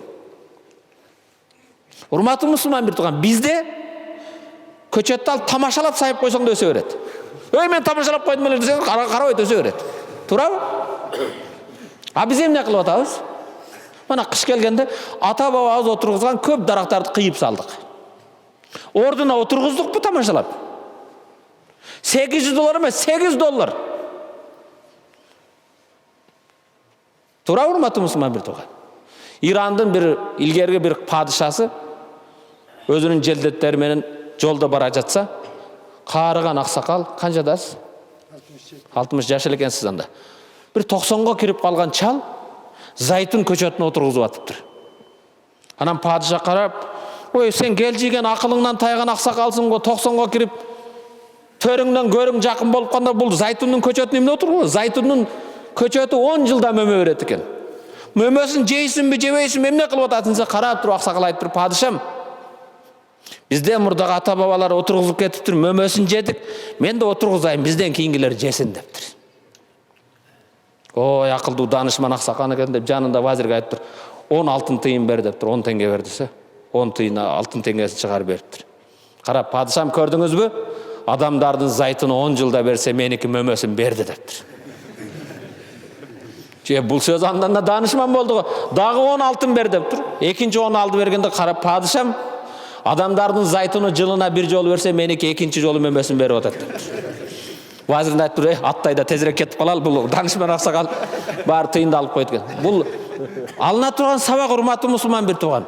Кандай көрктүү эмеле? Келиңиздер, кыя бербей жазында кичине көчөт отургузалы. Пайгамбарыбыз саллаллаху алейхи ва саллям бул хадисине караң. Динибиз турушубуз эле сооптей. "Мен зара'a зар'ан, ав гараса гарсан, фаякул мину тайр, ав бахиматун фалаху садака." Ау кама кала саллаллаху алейхи ва саллям. Мен зара'a зар'ан, ким бир эгин эксе, ау гараса гарсан, же бир көчөт отургузса. Сиз эккен эгинден курт кумурска жейби, канаттуулар жейби, инсандар жейби, сиз үчүн садака экен. Кыяматка чейин соо жете берет экен. Келиңиздер, ниет кылып коелу, иншалла, жаз келгенде ар бирибиз жок дегенде 10 көчөт отургузуп коебуз деп. Туурабы? Бул мен эмнеге өтүп кеттим бул жерде маселе, бул маселеге кирип кеткеним, могу көл биздин көзүбүздүн карегиде аманат бул. Аллах биздин көзүбүздүн кооздугунан же сиздин сулуулугуңуздан берип койгон жок. Алланын жер шарында канчалаган бенделери бар. Бирок аларга бербеген ушундай рызык кылып, ушундай бизге Аллах Таала Кыргызстандын бермети деп берип койгон болсо, ал берметтей сакташыбыз керек да, туурабы? Үйүңдө берметиң болсо туш келген жерге таштап коесуңбу? Ар кимге карматып коесуңбу? аны баркутка ороп, жакшынакай сандыкка коюп, теде карап, тазалап турабы? Эми ошондой сакташыбыз керек да, урматтуу мусулман бир тууган. Келип анан канчалаган эме болуп атат. Мен бул маселеге киргеним, Кудай сактасын. Арал кургап атабы? Буну берген Аллах алып коюуга кудурети жетпейби? Мен билбейм, кээ бирлер бул чындыгында бул Аллахнын берген бир керемети бул. Бул мужиза бул. Чындыгында бул Аллахнын берген бир башка жерде жок бир эмеси. Бирок муну шүгүр кылышыбыз керек да. Аллах Куранда аузу биллахи минаш шайтанир раджим ла ин шакартум ла азиданнакум ва ла ин кафартум инна азаби лашадид. Ла ин шакартум ла азиданнакум. Эгер шүгүр кылсаңар, зияда кылып, берекелүү кылып бере берем дейт. Шүгүр кылуу шүгүр эле эмес. Ушул жерде шүгүр кылуу, ошо берген ниматты көзүнүн карагыдай сактап, бул берген нимат менен күнөө башка кылбастан, айлана чөрөсүн сактап келгендер да болуптур, келсин, бирок эсиңди ал, бирок тазалык өзүңдөн кийин таза калтыр. Туш келген нерсени таштаба. Бул аманат. Валайин ла ин шакартум ла азиданнакум ва ла ин кафартум, эгер куфурлук кылсаңар деген кыргызчасы ва ла ин кафартум деген сөздү кафир болсоңор деген сөз эмес, нанкөр болсоңор деген сөз. Аллага шүгүр кылбасаңар, берген беректи көздүн карагыдай сакталбасаңар, инна азаби лашадид, каттуу азабым бар дейт Алла. Урматтуу мусулман бир тууганым, негизги темабыз кайдыгер болбойлу деген темада келетем. Пайгамбар саллаллаху алейхи вассалам хадисин окууга бир акын төлөйбүз. Валлази нафси бияди. Пайгамбар айтат, менин жаным колунда болгон Аллага касам ичем, ант ичем дейт. Биз эмнеге ант ичебиз? Бирөөдү ошо айткан сөзүбүздү нандырыш үчүн, туурабы? Артында биздин сөзүбүз чак, чын, жалган эмес экендигин аныкташ үчүн, такташ үчүн ант ичип касам ичем дейбиз. Клянусь дейт го. Аллах пайгамбар валлази нафси бияди. Жаным колунда болгон Аллага касам ичем дейт пайгамбарыбыз. Ла та'мурунна бил ма'руф. Туура жолго чакырасыңар. Үгүтчү болосуңар, дават кыласыңар. Ва ла танхауна анил мункар. Туура эмес жолдон башкаларды тососуңар, тыясыңар.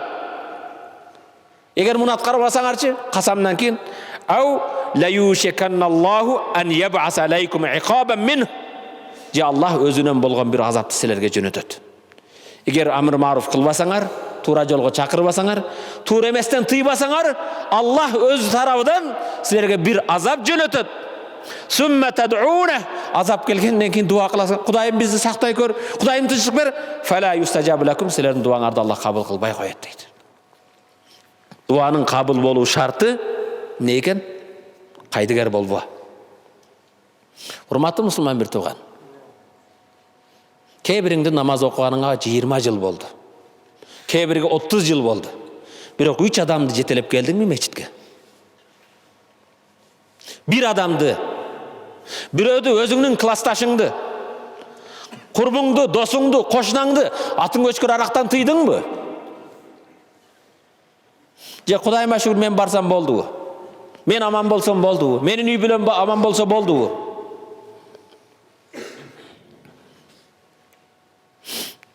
Канчалаган жылдан бери оруза кармайсың, ажыга барып келдиң. Ла илаха иллаллах Мухаммад Расулулла дейсин. Пайгамбар менин үлгүм дейсин. Пайгамбар менин кумирим дейсин. Бирок урматтуу мусулман бир тууган, же дават кылуудан, үгүт насаат кылуудан уяласыңбы? Кыжалат болосуңбу? Бирөөдү келип тамеки тартпагын, атың өчкөр аракты ичпегин деген уят нерсеби? Ушунан кыжалат болосуңбу? Бу шайтандын васвасасы. Акыкатты көрүп айтпаган шайтанун ахрас. Тили жок, дудук шайтан дейт. Акыкатты айтпаган, ал тили жок шайтан дейт. Бирок урматтуу мусулман бир дават кылды эртең чыгып алып бирөөдүн жок. Уд'у иля сабили раббика бил хикмати вал мау'изатил хасана. Раббыңдын жолуна данышмандуулук менен чакыр. Жакшынакай насаат менен чакыр. Важадилхум биллати ахсан. Эгер аны менен тартышсаң дагы, хасан жакшы бар, ахсан жакшыраак бар. Жакшыраак жол менен тартышкын дейт. Жакшы жол менен. Аллах Куранда: "Валтакум минкум умматун яд'уна илал хайр." Силерден бир үммөт болсун. Кээде бир жигит балыкчынын кайгысы менен жашаса, ал бир адам Аллах Тааланын алдында балыкчы эличе салмагы бар. Ал үммөт өзүнчө. Валтакум минкум умматун, араңардан үммөт болсун, эл болсун. Балыкчы эмес, ысык көлдү ойлоп жашаган адам Аллах Тааланын алдында ысык көлчө салмагы бар. Жок, мага ысык көл азык кылат. Мен Кыргызстан элини имандуулукка чакырам. Кыргызстан элини азаптан куткарам Кудай кааласа деген үмүт менен жашса, сиз Кыргызстан эличе салмагыңыз бар. Валтакум минкум умматун яд'уна илал хайр. Ал жакшылыкка чакырсын, ва я'муруна бил ма'руф. Туура жолго чакырсын, ва янхауна анил мункар. Туура эмес жолдон тоссун. Ва улаика хумул муфлихун. Алланын азабынан кутулган ошолор дейт. Кайсылар экен? Тыйыны көптөрбү? Байлыгы көптөрбү? Чоң креслосу барбы? Жок. Алланын жолуна чакырып, туура эместен тыйгандар улаика хумул муфлихун. Алланын азабынан кутулган ошолор дейт. Ас-салихун. Алланын сүйүктүү бенделер. Акбала алейна Расулуллах саллаллаху алейхи ва саллям факал: "Я ма'шарал мухажирин." Ушу хадис менен балким сөзүмдү аяктайм, урматтуу мусулман бир туган. Акбала алейна Расулуллах саллаллаху алейхи ва саллям ди. Акбала мукбил, пайгамбарга жүздөө пайгамбары сахабаларга жүздөнүп келди. Элестетиң. Пайгамбар сахабаларга жүздөнүп келди. Келгенден кийин: "Я ма'шарал мухажирин, хисалун хамс. А'удhu billahi an tudrikuhun." Пайгамбар сахабаларга келип айтты: "Я ма'шарал мухажирин, эй, дин үчүн Меккеден Мадинага көчүп келген мухажирлер." Мухажирлер деген Меккеден Мадинага дин үчүн көчүп келген топтор. "Иза убтилитум бихин." 5 нерсе башыңарга келип сыноо болса. 5 нерсе менен Аллах силерди сынап калса, "А'удhu billahi an tudrikuhun." Кудайым силерди ошонон сактасын деди. Кудайым силерди 5 нерсени көрсөтпөсүн деп өзүнүн Меккеден Мадинага көчүп келген сахабаларына 5 нерсеге жетип калсаңар, бирок Кудайым силерди сактасын, ага жетпегиле деди. Бул хадисти айтуудан мурда, урматтуу мусулман бир туган, пайгамбар бизди парданын артында көрүп тургандай айтты да. Буну сахабаларга айтты. Бирок ал сахабалардын заманында андай болгон жок. Пайгамбар биздин жашоодо айткандай болду. Кудайым 5 нерседен силерди сактасын деди. Алар кимис экен? Биринчиси: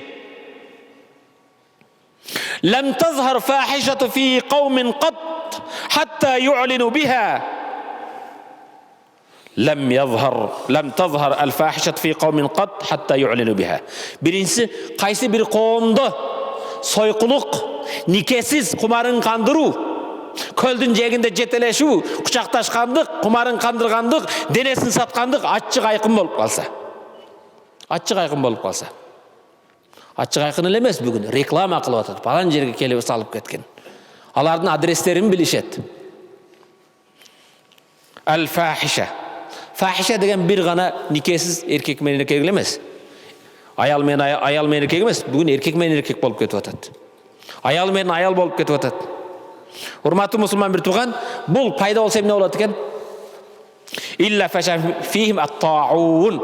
Ал коомдо ошол замандын чума оорусу таркайт дейт. Вал аужа оорулар аллати лам такун мадат фи аслафихим аллазина маду. Өткөн 7 аталары көрбөгөн ооруга чалгат дейт.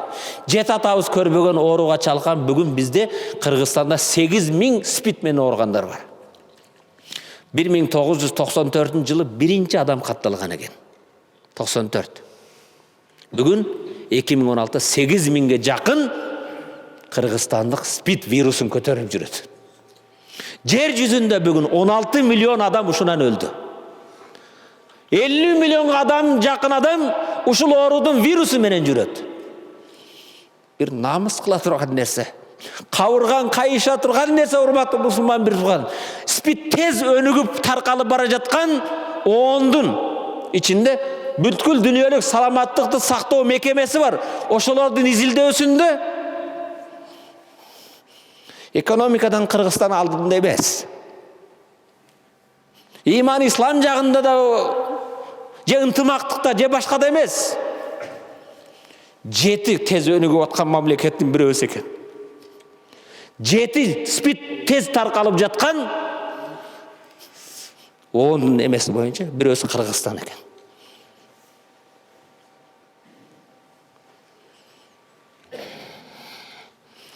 Жеті атауыз ұқпаған спид орусы дейді.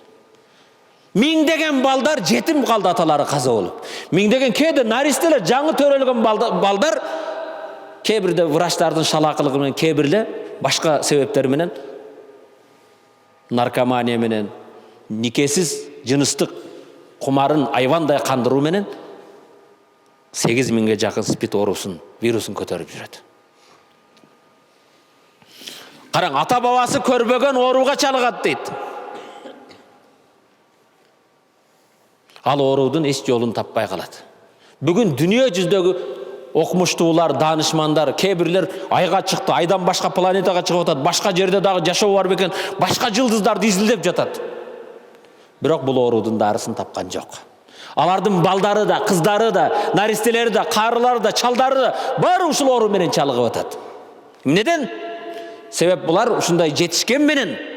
Бірақ Аллах Таала табиатта жаратқан Алланың қануны, Алланың сунанил хая жашоодун сүннөтү жол жобосу менен никесиз жашабастан арам жашап, каалаган жерде өзүнүн кумарын кандырып, эркек менен эркек, аял менен аял ушул ишке барган үчүн ушундай оорулар пайда болуп атат. Биринчиси ушул экен. Пайгамбарыбыз айтат, кайсы бир коомго ачык айкын зына болуп калса, кумарын кандырып болсо, анын жети атасы көрбөгөн ооруга чалыгат деди пайгамбар. Экинчиси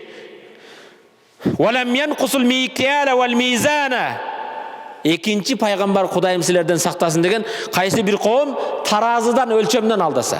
Базарга барсак, урматтуу мусулман бир тууган, бирибизге бирибиз ишенбей калдык. Таразыдан бирөөдөн 100 грамм акысын жешке. Аллах Куранда экеле сүрөдө 114 сүрөсү бардыгы бисмиллахир-рахманир-рахим, мээримдүү рахматтуу Алланын аты менен башталган сүрөлөр, эки сүрөнүн башында Аллах вай менен баштайт.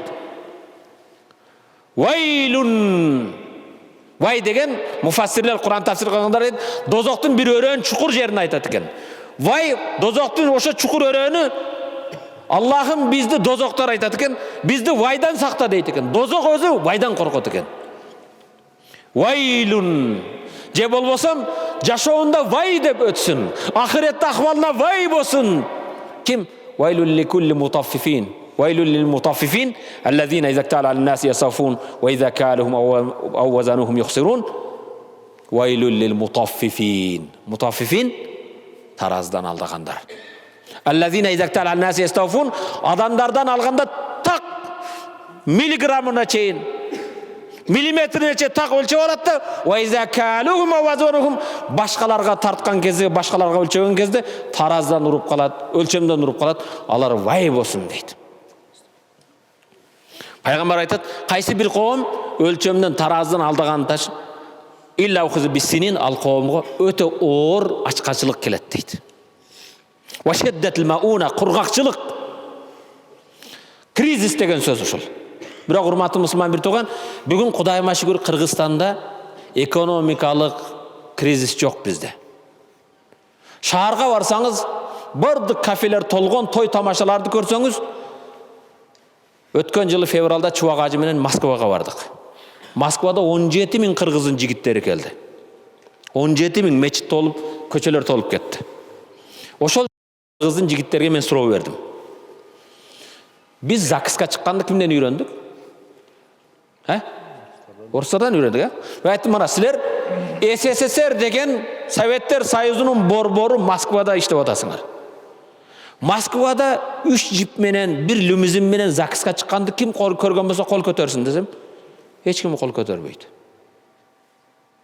А Кыргызстанда келсең, тиякта иштеп келет, кыйналып, мол шаарга барсаң, алдында лимузин 7 жип менен ЗАГСка чыгат. Кимден үйрөндүң сен аны? Бир чындык. Новосибир шаарында базарком аял айтат. Базарда бир 15-20 жылдан бери иштейт экен. Менин колумда бир чорный иштейт. Чорный деген биздин Орто Азия Кыргызстандыкты айтат. Ал дейт дворник дейт. Базар шыпырат экен, башка кылат экен. Bir gün 3 жылдан кейін айтып қалды, Төтмаша маға отпусқа берсеңіз мен үйленем деді дейді. Аны рұқсат бердім, арызын жазды дейді. Кішкене отпускойны башқасына ақшасын бердім, кетті дейді. Bir aydan кейін келіп, Төтмаша мана мен тойымды көріп қой деп диск берді дейді. Ана мен үйге алып келіп таштап қойдым дейді. Черныйдың тойым не болмақ деп дейді. Bir екі күн зеріккенімді дейді, ананың кешінде қарап, жақсы бір кино башқа жоқ екен. Дворниктің киносын емесін тойыны көрейінші деп, дистемеге салсам дейді. Баяғы менің дворник дейді, бабочканы таққан дейді. Лимузинде келеді дейді. Лимузиндің артында 7 қара жип дейді. Қанша? 7 қара жипте келеді дейді. Жанындағы адамдар башқалар оғызым ашылып қалды дейді. Базар қой мен бұл дейді. Келдік дейді, аның тойыны көрдім дейді. Ресторанға дейді 350-360 адамды шақырып той беріпті дейді. Ол тамақ ашты қыр дейді. Дастарханды мен столды накрыват еткен. Мен дейді базарда дейді 10 жыл директор болған, баламды үйлеген 25 адамға араң чай бердім дейді. Аллах күлі вашрабу ва ла тусрифу иннаху ла юхиббул мусрифин. Жегіле, ичкіле, исраф қылбағыла. Аллах исраф қылғандарды сүйбейді дейді. Бізді қараң тойда болады, тойдың ертесінде болады, тура ма? Ошы яқта мысалы 300 мың сом, 400 мың сомды кішіне өзіңе бір пескоблок шыға тұрған бір іш қып қойғын. Же бір кішіне егін егіп қойғын, башқа бір жұмыс қылсақ бола ма? Ушындай сарп қылыш керек пе? Мана бізде емне олып отады. Урматты мұсылман бір туғаным, біз манағы хадиске қайсы бір қоғым таразыдан алдыған таштаваса, өлчемден таштаваса, Аллах Таала ал қоғымға ачқалық береді дейді. Уажауру султан, аларға күйімдік қылбаған падыша береді дейді. Уалам яғну закат амвалихим, қайсы үшіншісі, қайсы бір қоғым малының зекетін бербесе байлары. 40 қойы бар, жылына бір жолы жетім жесірге бір қойыны бербесе. 30 үйі бар, жылына бір жолы жетім жесірге бір жашар торпағын бербесе. Илля муни'у қатра минас сама, зекетін шығарбаған қоғымға Аллах асманнан жамғыр бербей қойды дейді. Лаулал бахайм лам юмтару. Егер жерде жануарлар болбағанды, айванаттар болбағанды Аллах асманнан жамғыр бербей қоймақ дейді. Қайсы бір қоғым байлары зекетін бербесе, Аллах асманнан жамғыр бербей теле дейді. Бірақ жамғыр жауып жатқаны байлардың зекет берген үшін емес, жерде айванаттардың рызқысы екен. Аллах ошон үшін береді екен.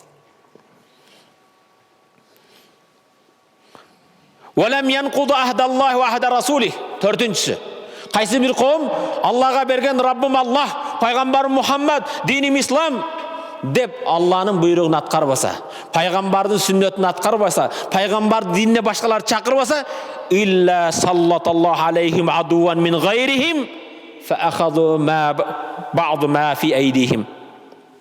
Қаран. Алланың уадасыға берген мен мұсылманмын деп ислам менен жашай албасақ.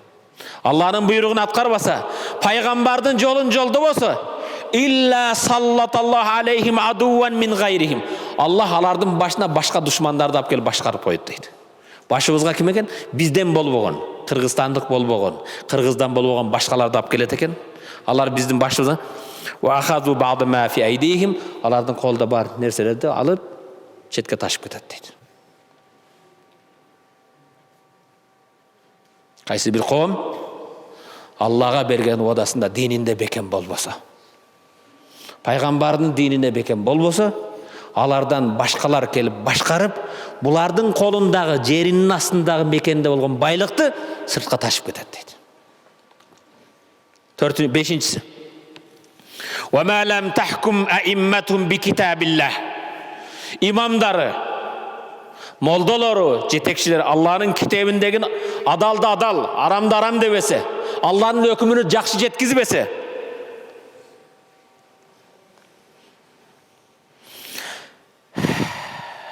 илля жаалаллаху бәсахум бәйнахум. Алланың кітебін ашық айттық, адалды адал, арамды арам демесек, Алланың өкімін ақ жеткізбесек, илля жаалаллаху бәсахум бәйнахум, ал қауымды өздерін дұшман қып қояды дейді. Сен түштіксің, сен түндіксің, сен өзбексің, сен тажиксің, сен ұйғырсың, сен башқасың деп бірін қанын бірін төгеді дейді.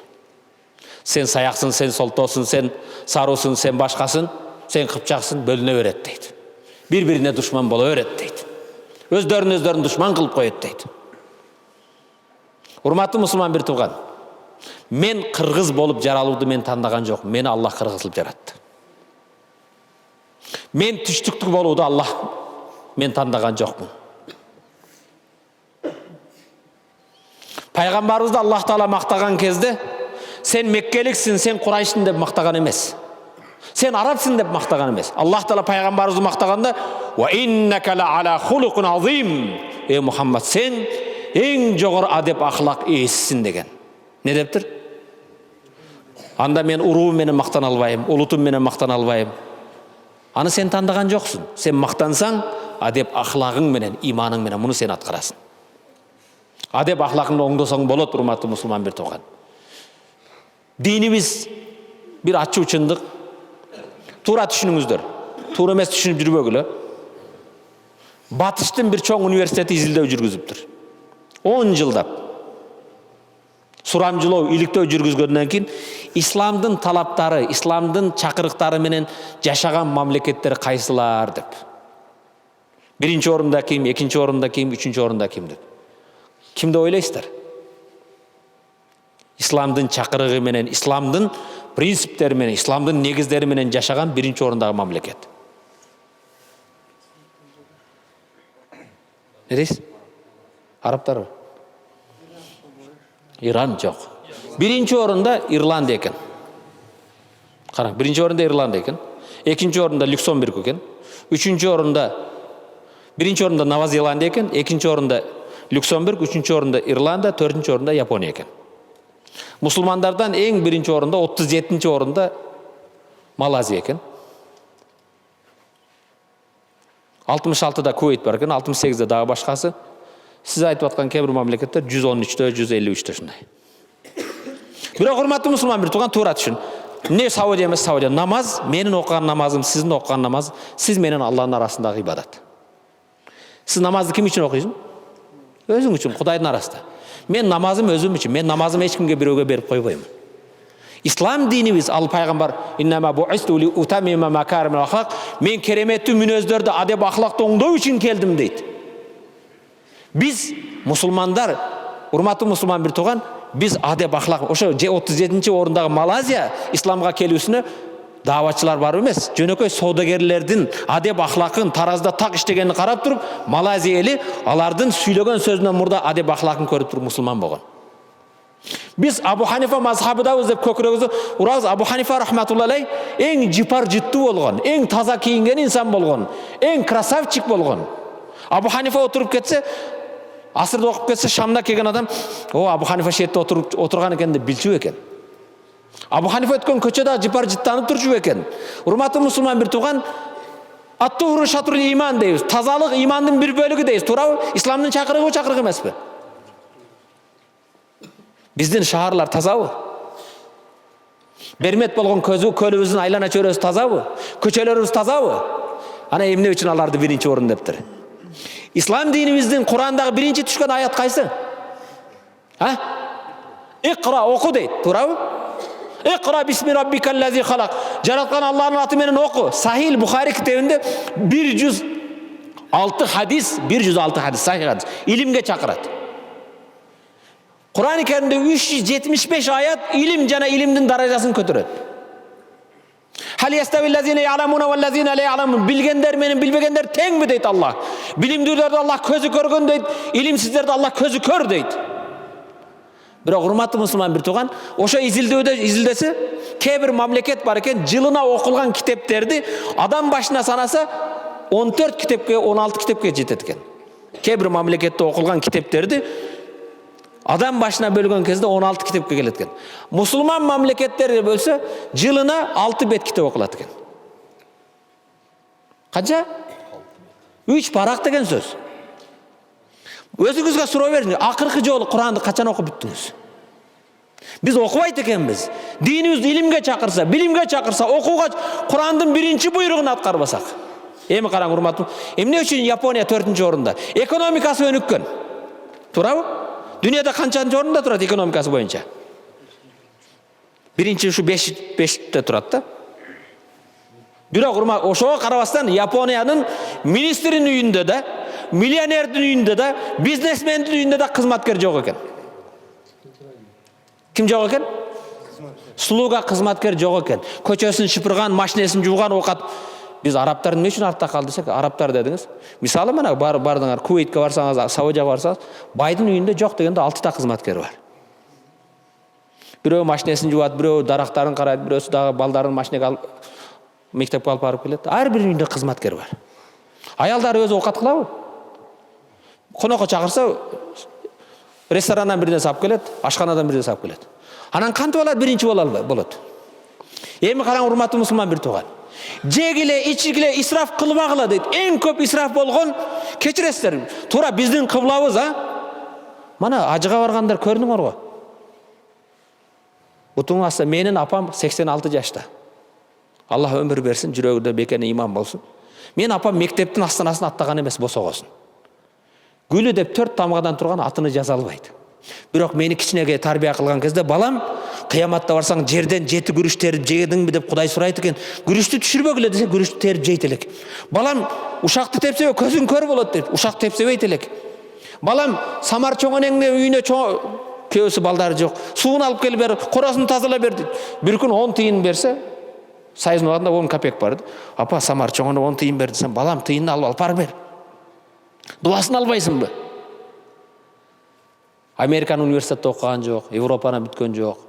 Атыны жаза албаган эненин берген тарбиясы. Силерди ошондой энелер тарбия кылды. Туурабы бизди?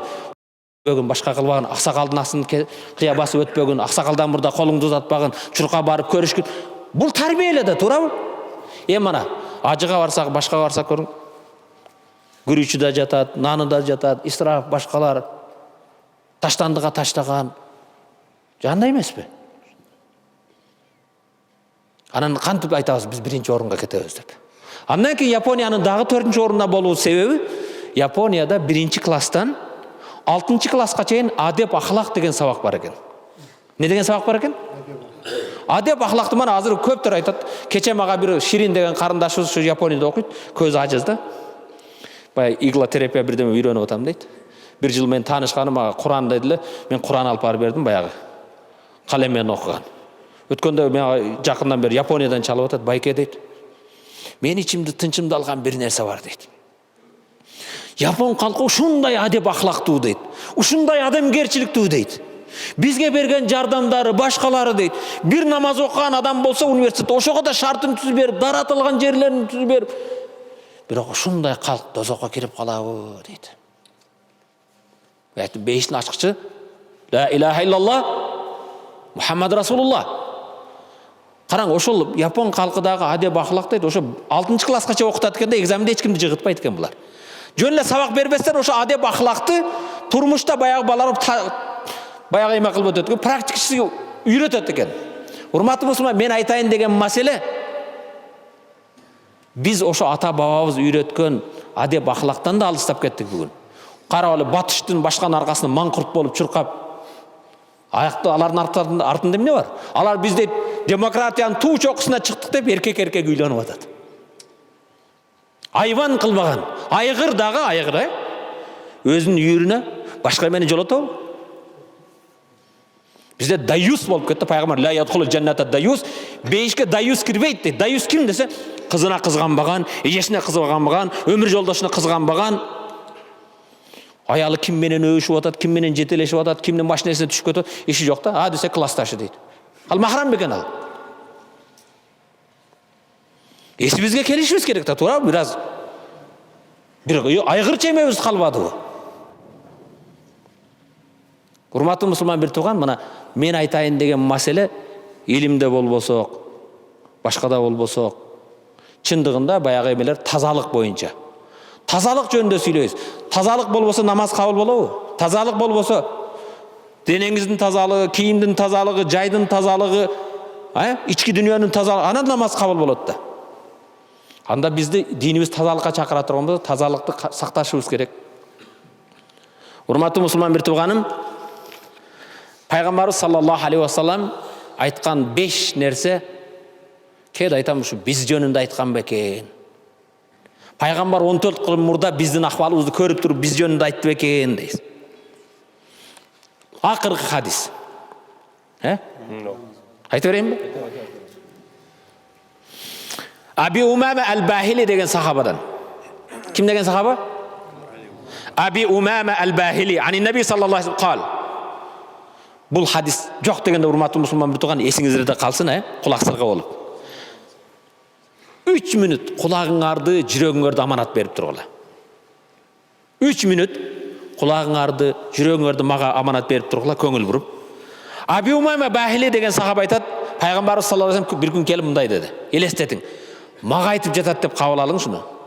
Мен емес, пайғамбардан айтылғанны мен аманатты ғана жетіп соламын. Сөз кімдікі? Пайғамбар сөзі. Пайғамбар кайфа антум иза тага нисаукум ва фасаqa шабабукум. Кайфа антум деген араб тілінде қантып баш көтеріп жүресіңдер. Қырғызмын деп, мұсылманмын деп, еркекмін деп. Қантып баш көтеріп жүресіңдер. Иза тага нисаукум. Аялдарыңар сойқы болып кетсе, ва фасаqa шабабукум. Жаштарыңар динінде тайқы болып қалса. Динінде бекем болбостан, бенамаз, даратсыз, ғұсылсыз, адаларамды білбей, еркектеріңер динінде бекем болбостан, аялдарыңар денесін сатып қалса, қантып баш көтеріп жүресіңдер дейді. Қала сахабалар айтты.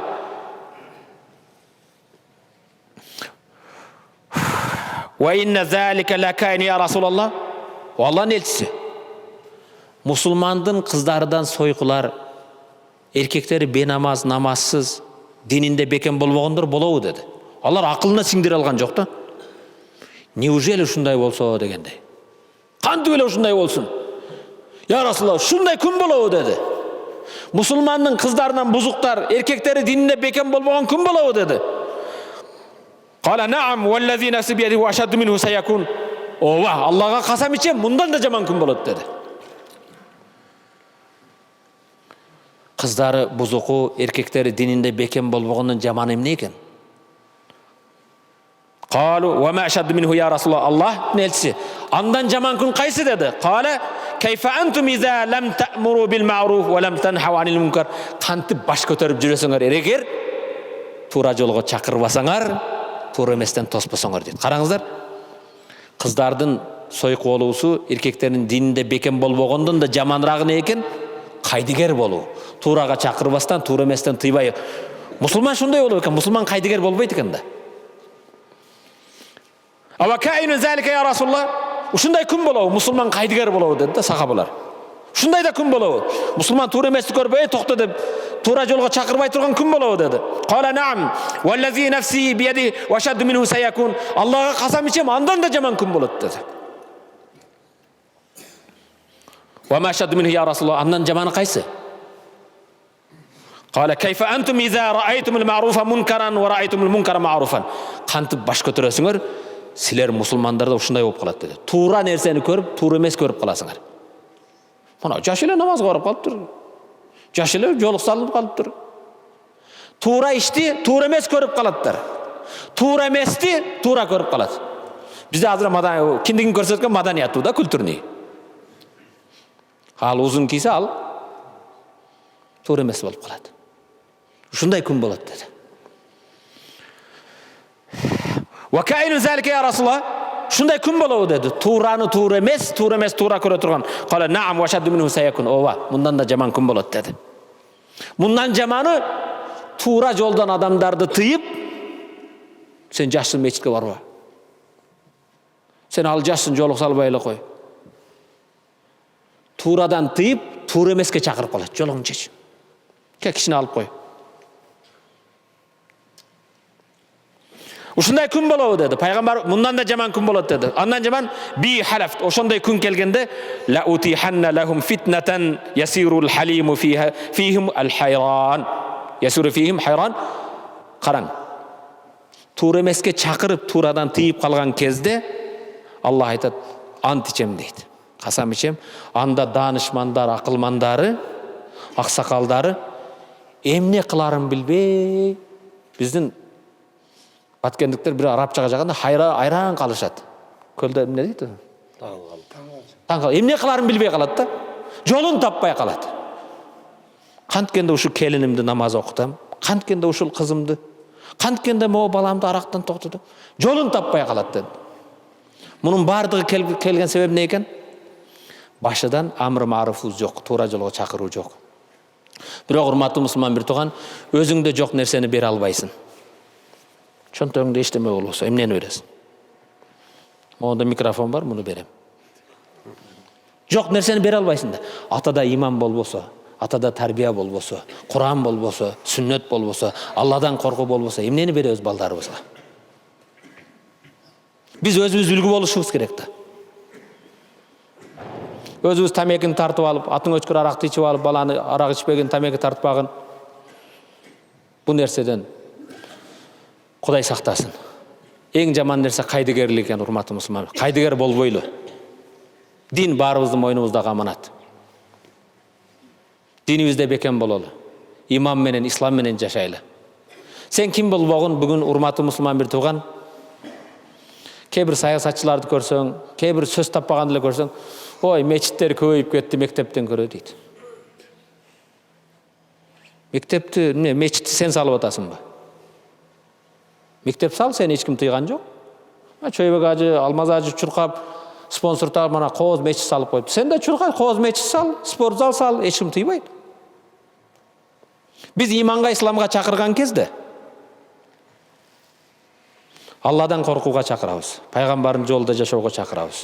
Бирөөдүн акын жебегендикке чакырабыз, улууду урмат кылууга чакырабыз, кичүүдү зат кылууга чакырабыз, мекенди сүйүүгө чакырабыз. Ысык көлдү көздүн карегидей сактоого чакырабыз.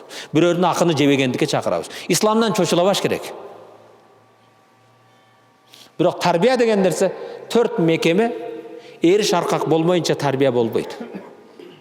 Тарбия биринчи үйдөн башталат. Тарбиянын башаты эне деген мектеп бар. Эне деген мектеп оңолмойча коом оңолбойт. Эне деген мектеп өзү иман болбосо, эне деген мектепте адал арам болбосо, илгери сахабалардын аялдары эртең менен күйөөсү жумушка чыкса, балдарым атасы, өмүр жолдошум, биз балдар, кыздарың мен ачкалыкка чыдаймын, эски кийимге чыдайбыз. Бирок тозоктун отуна чыдабайбыз, бизге арам алып келбе дейт экен. Тараздан алдабаган бирөөдүн акын алып келбе, жетим жесирди акын алып келбе дейт экен. Бүгүн аялдар неме болуп калды? Алып кел дейт. Оңдонбу, солдонбу, арамданбы, адалданбы, мени модадан калтырбасаң болду дейт. Элдин аялдан кем болбостон кийинсем болду дейт. Мектеп деген, эне деген мектеп оңолсо коом оңолот экен. Бүгүн энелер, мусулмандын кыздары атын өчкөр аракты карбап тосайтып атат. Бир ачуучундук, урматтуу мусулман бир тууган. Ушу биздин эле айланабызда биздин досторубуз, классташтарыбыз, кээ бирлери атанын жашыга келгендер, байкенин жашына келгендер, кызын узатып жаткан кезде атасы кызыңа ак батаңды бер десе бата бере албайт. Тарбия кылып өстүргөн атасын жоготкон кезде мирзөгө коюп келип 4 аяттан болгон Ихлас сүрөсүн окуп дуа кыла албайт. Же 3 аяттан болгон инна атайнакал кавсар фасалли лираббика ванхар инна шааника хувал абтар муну окуп дуа кыла албайт. Бирок көптөгөн биздин мекендештерибиз, урукташтарыбыз, туугандарыбыз атын өчкөр аракты колуна берсе, о, кооз тос айтканды беле келиштирет. Жакшылык болсун, ийгилик болсун, алып ийели. Эртең эле мана жаңы жылды кандай тоссо жыл ошондой өтөт экен. Башка экен. Мен Кудайыма шүгүр, сыймыктанып, мактанып айталам. Мен ушундай үйдө тарбия көрдүм. Мен тарбия кылган атамдын мүрзөсү нурдуу болсун, жаткан жери бейиштин бакчасынан болсун. Атын өчкөр арактын бир тамчысын көргөн жокмун мен. Бир тамчысын оозума алган жокмун. Аракты эмес, арактын эжеси винону, сиңдиси пивону, тайжеси шампанды да көргөн эмесмин. Тайкеси дагы башкалар көп аттыр. Самогон, помогон. Оозума бир тамчысын алган жокмун.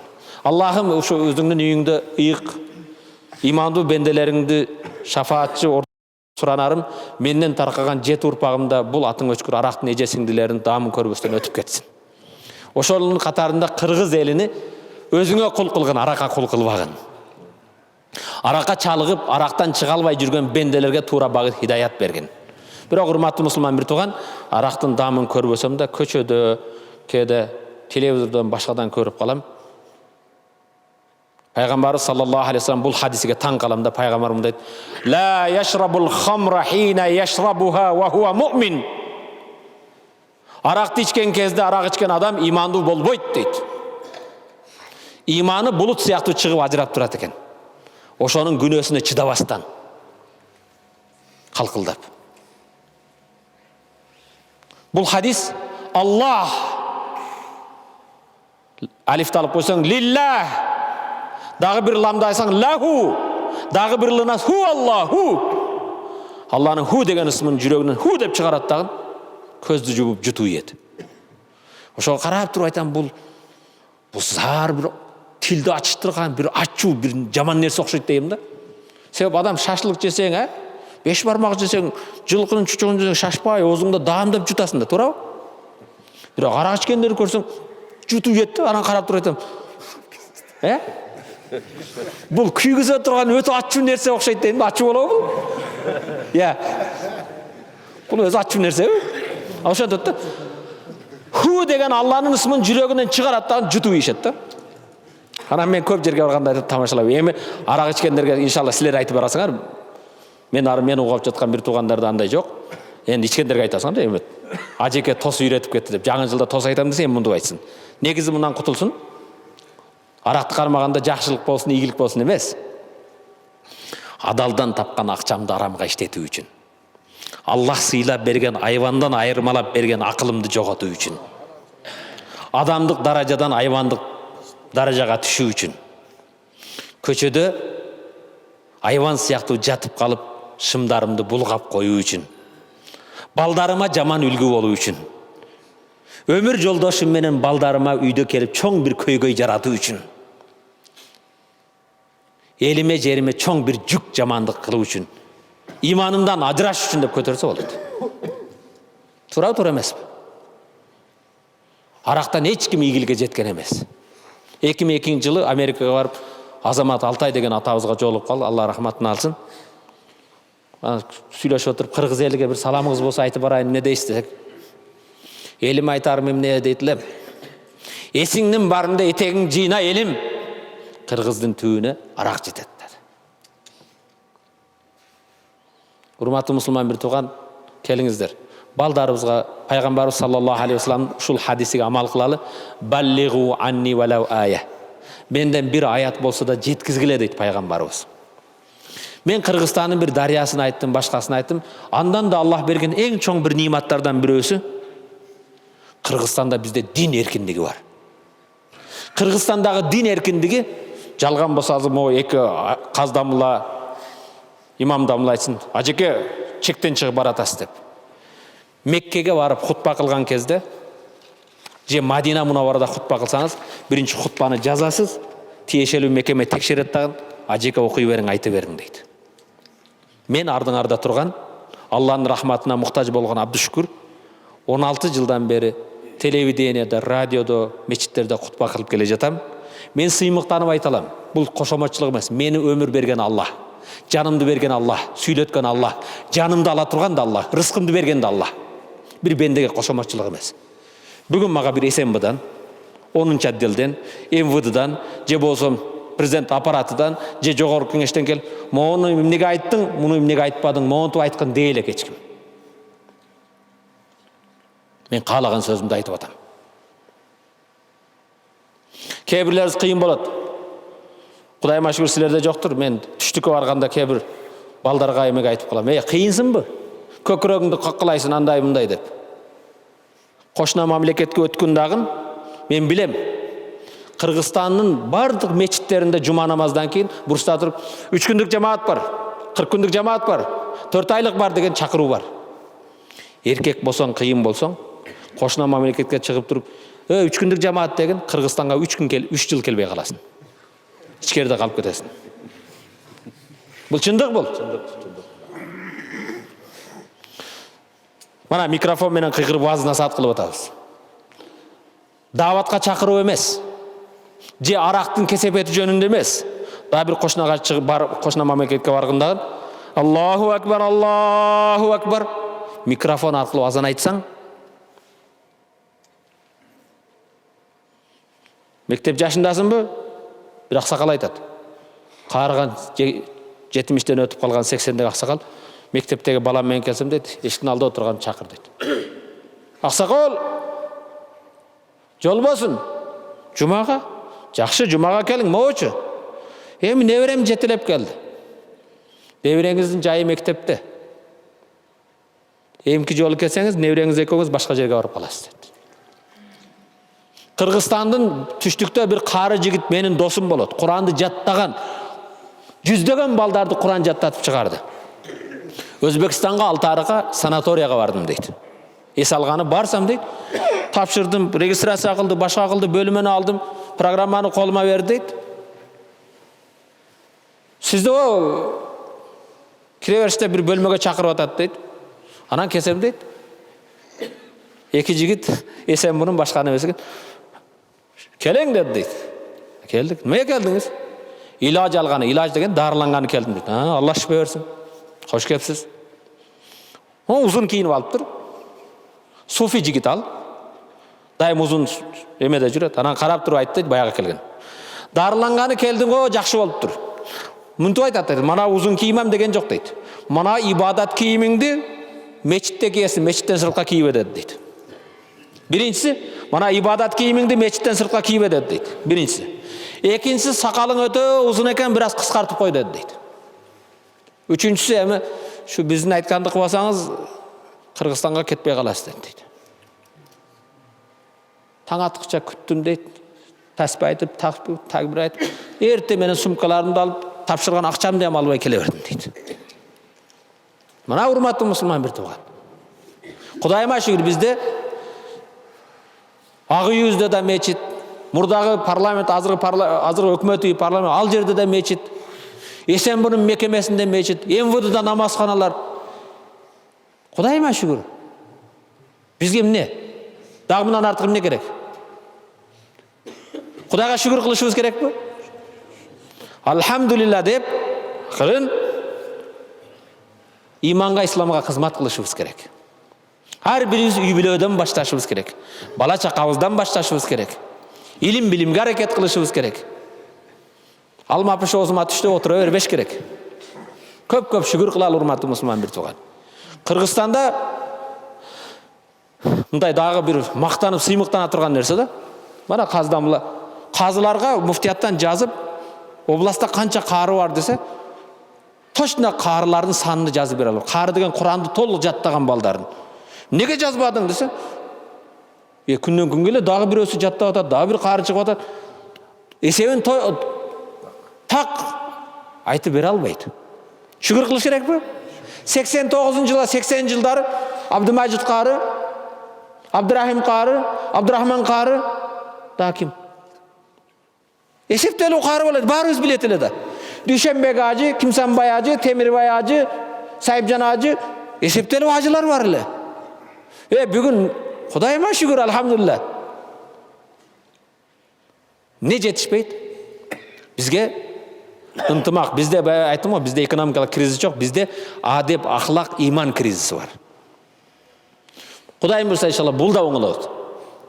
Акырындык менен, бирок биз ушул окуя менен сөзүмдү аяктайын. Пайгамбарыбыз саллаллаху алейхи ва саллам Меккеде 13 жыл иманга, исламга чакырган кезде көптөр иманга келе бербейт. Пайгамбар меккеликтерден түңүлүп, үмүт үзүлөт дагы.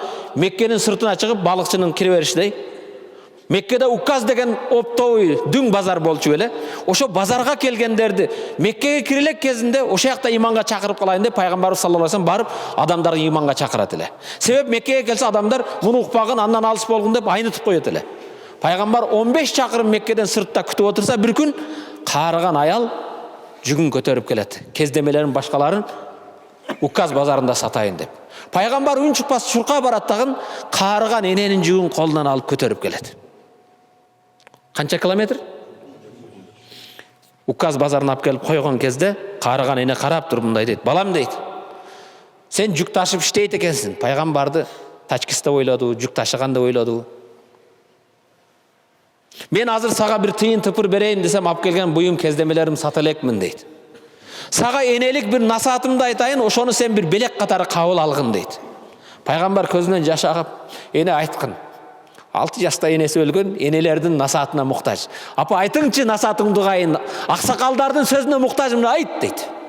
Десе жанагы кемпир айтат, мен укканыма караганда ата бабанын динин таштаган Меккеде жаңы бир пайгамбарлыкты даава кылган адам чыгыптыр. Мен пайгамбармын деп ата бабанын динин таштап, кээде эркек менен аялдын, ата менен баланын арасын ажыратып жатыптыр. Тили ушундай балда таттуу экен. Балам ошонун алысыраак жүргүн, ата бабаңдын дининен ажырап калбагын сен да дейт. Мен насаатым ушул дейт. Пайгамбар карап туруп көзүнөн жаш агып ыйлайт. Я умма, о эне дейт, ошо Мухаммад менмин дейт. Карыган кария эне карап туруп, ашхаду ан ла илаха иллаллах ва ашхаду аннака Мухаммадан абдуху ва расулу. Көөлүк берем Аллах жалгыз. Эгер улууларды сыйлаган ошол жигит сен болсоң, сен хак пайгамбарсың деп иманга келет. Пайгамбар занын колунан кармап алып келиме айт деген жок, мечитке жүргүн деген жок, башка деген жок. Пайгамбар жүгүнү көтөрүп сыйлаган урматы менен. Дагы бир чындык окуя, урматтуу мусулман бир тууган, Британияны билесиздер, Англияда. Имам ушундай кооз үгүт насаат кылган дааватчы имам экен. Имам даават кылам, үгүт кылам дейт. Мечиттин жанында дейт, баягы акыркы бекет автобустардын конечный эмес экен. Турагы. Бир күн жумага келе жатам дейт. Мамлекеттик машинеге чыктым, автобуста келе жатам дейт. Акын төлөсөм мага дейт 20 цент ашыкча берип кой дейт, сдачаны. Кайтарымда канча ашыкча бериптир? 20 цент ашыкча мага колума түшүп калды дейт. Тыйын да. Дүнүйө. Имам айтат, шайтан басып бербейле кой дейт. Жо, бул ашыкча муну акы кайтар дейт. Ичимде дейт. Дагы ичимде шайтан мага баспаса мындай дейт. Чоң Англия деген мамлекет болсо, ушу мамлекеттин тынчтыгы үчүн, биримдиги үчүн, ынтымак үчүн сен да кызмат кылып атасың. Берген айлыгы сага жетишпесе, бул мамлекет сага нормаль айлык бербесе, 20 цент менен эмне? Англия байып кетмекпи? А сен да кайтарда дагы төлөйсүң. Дагы бир кайтып кеткенге жетет. Ушундай васваса болуп баштады дейт. Берсемби, бербесемби? Акырында чечимди бербейин дедим дейт. Чындыгында эле 20 тиын менен дейт, мамлекет өзгөрүп калабы деп. Берди да мен бул. Бирок келип автобустан түшөр кезинде конечный эме дейт. Чыдаган жокмун да баягы 20 центти шофердин колуна бердим дейт. Сен сдачаны бергенде могу ашыкча болуп калды, кайра алгын. Бул сенин акың дедим дейт. Десем карап туруп, сен могу мечиттин имамысың а дейт. Мен дайым жума келип сенин сөзүңдү угам дейт. Мен христианмын. Бирок сенин сөзүңдү уккан сайын исламдын баалуулугун, исламдын тазалыгын, исламдын кандай улуу диндигин угуп келе жатам. Ушул жумага келип ла илаха иллаллах Мухаммадур Расулулла деп иманды кабыл алсам, исламга кирсем деген ниетим бар эле. Карасам, күзгүдө сен чыгып калыпсың. Жок, барбастан мурда имамды сынайынчы деп 20 цент ашыкча бердим эле.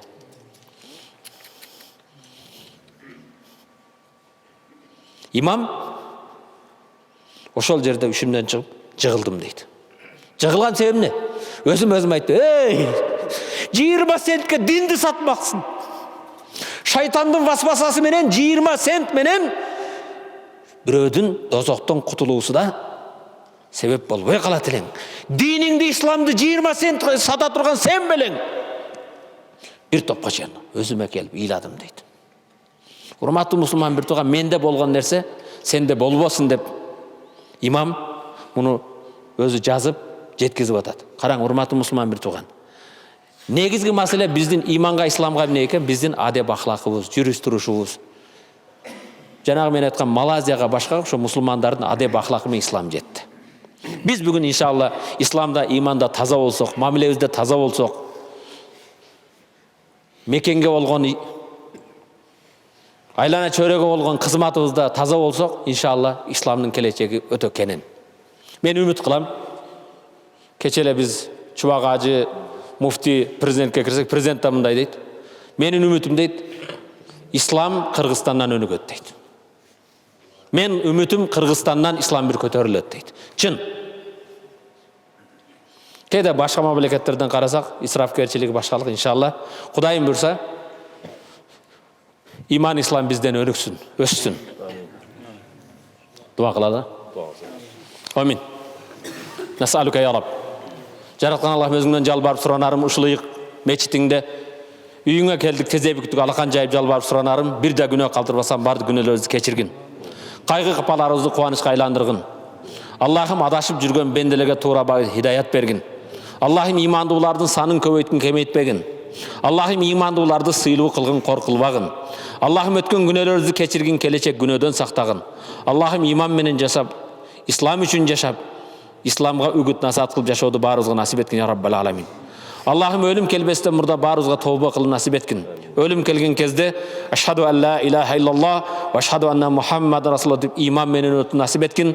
Өлүмдөн кийин ушул мечитте кандай топ болгон болсок, пайгамбардын желегинин астында тирилип, пайгамбар шафааты менен Жаннатул Фирдавста бирге болууду баарыбызга насип эткин. Би рахматике архамар рахимин.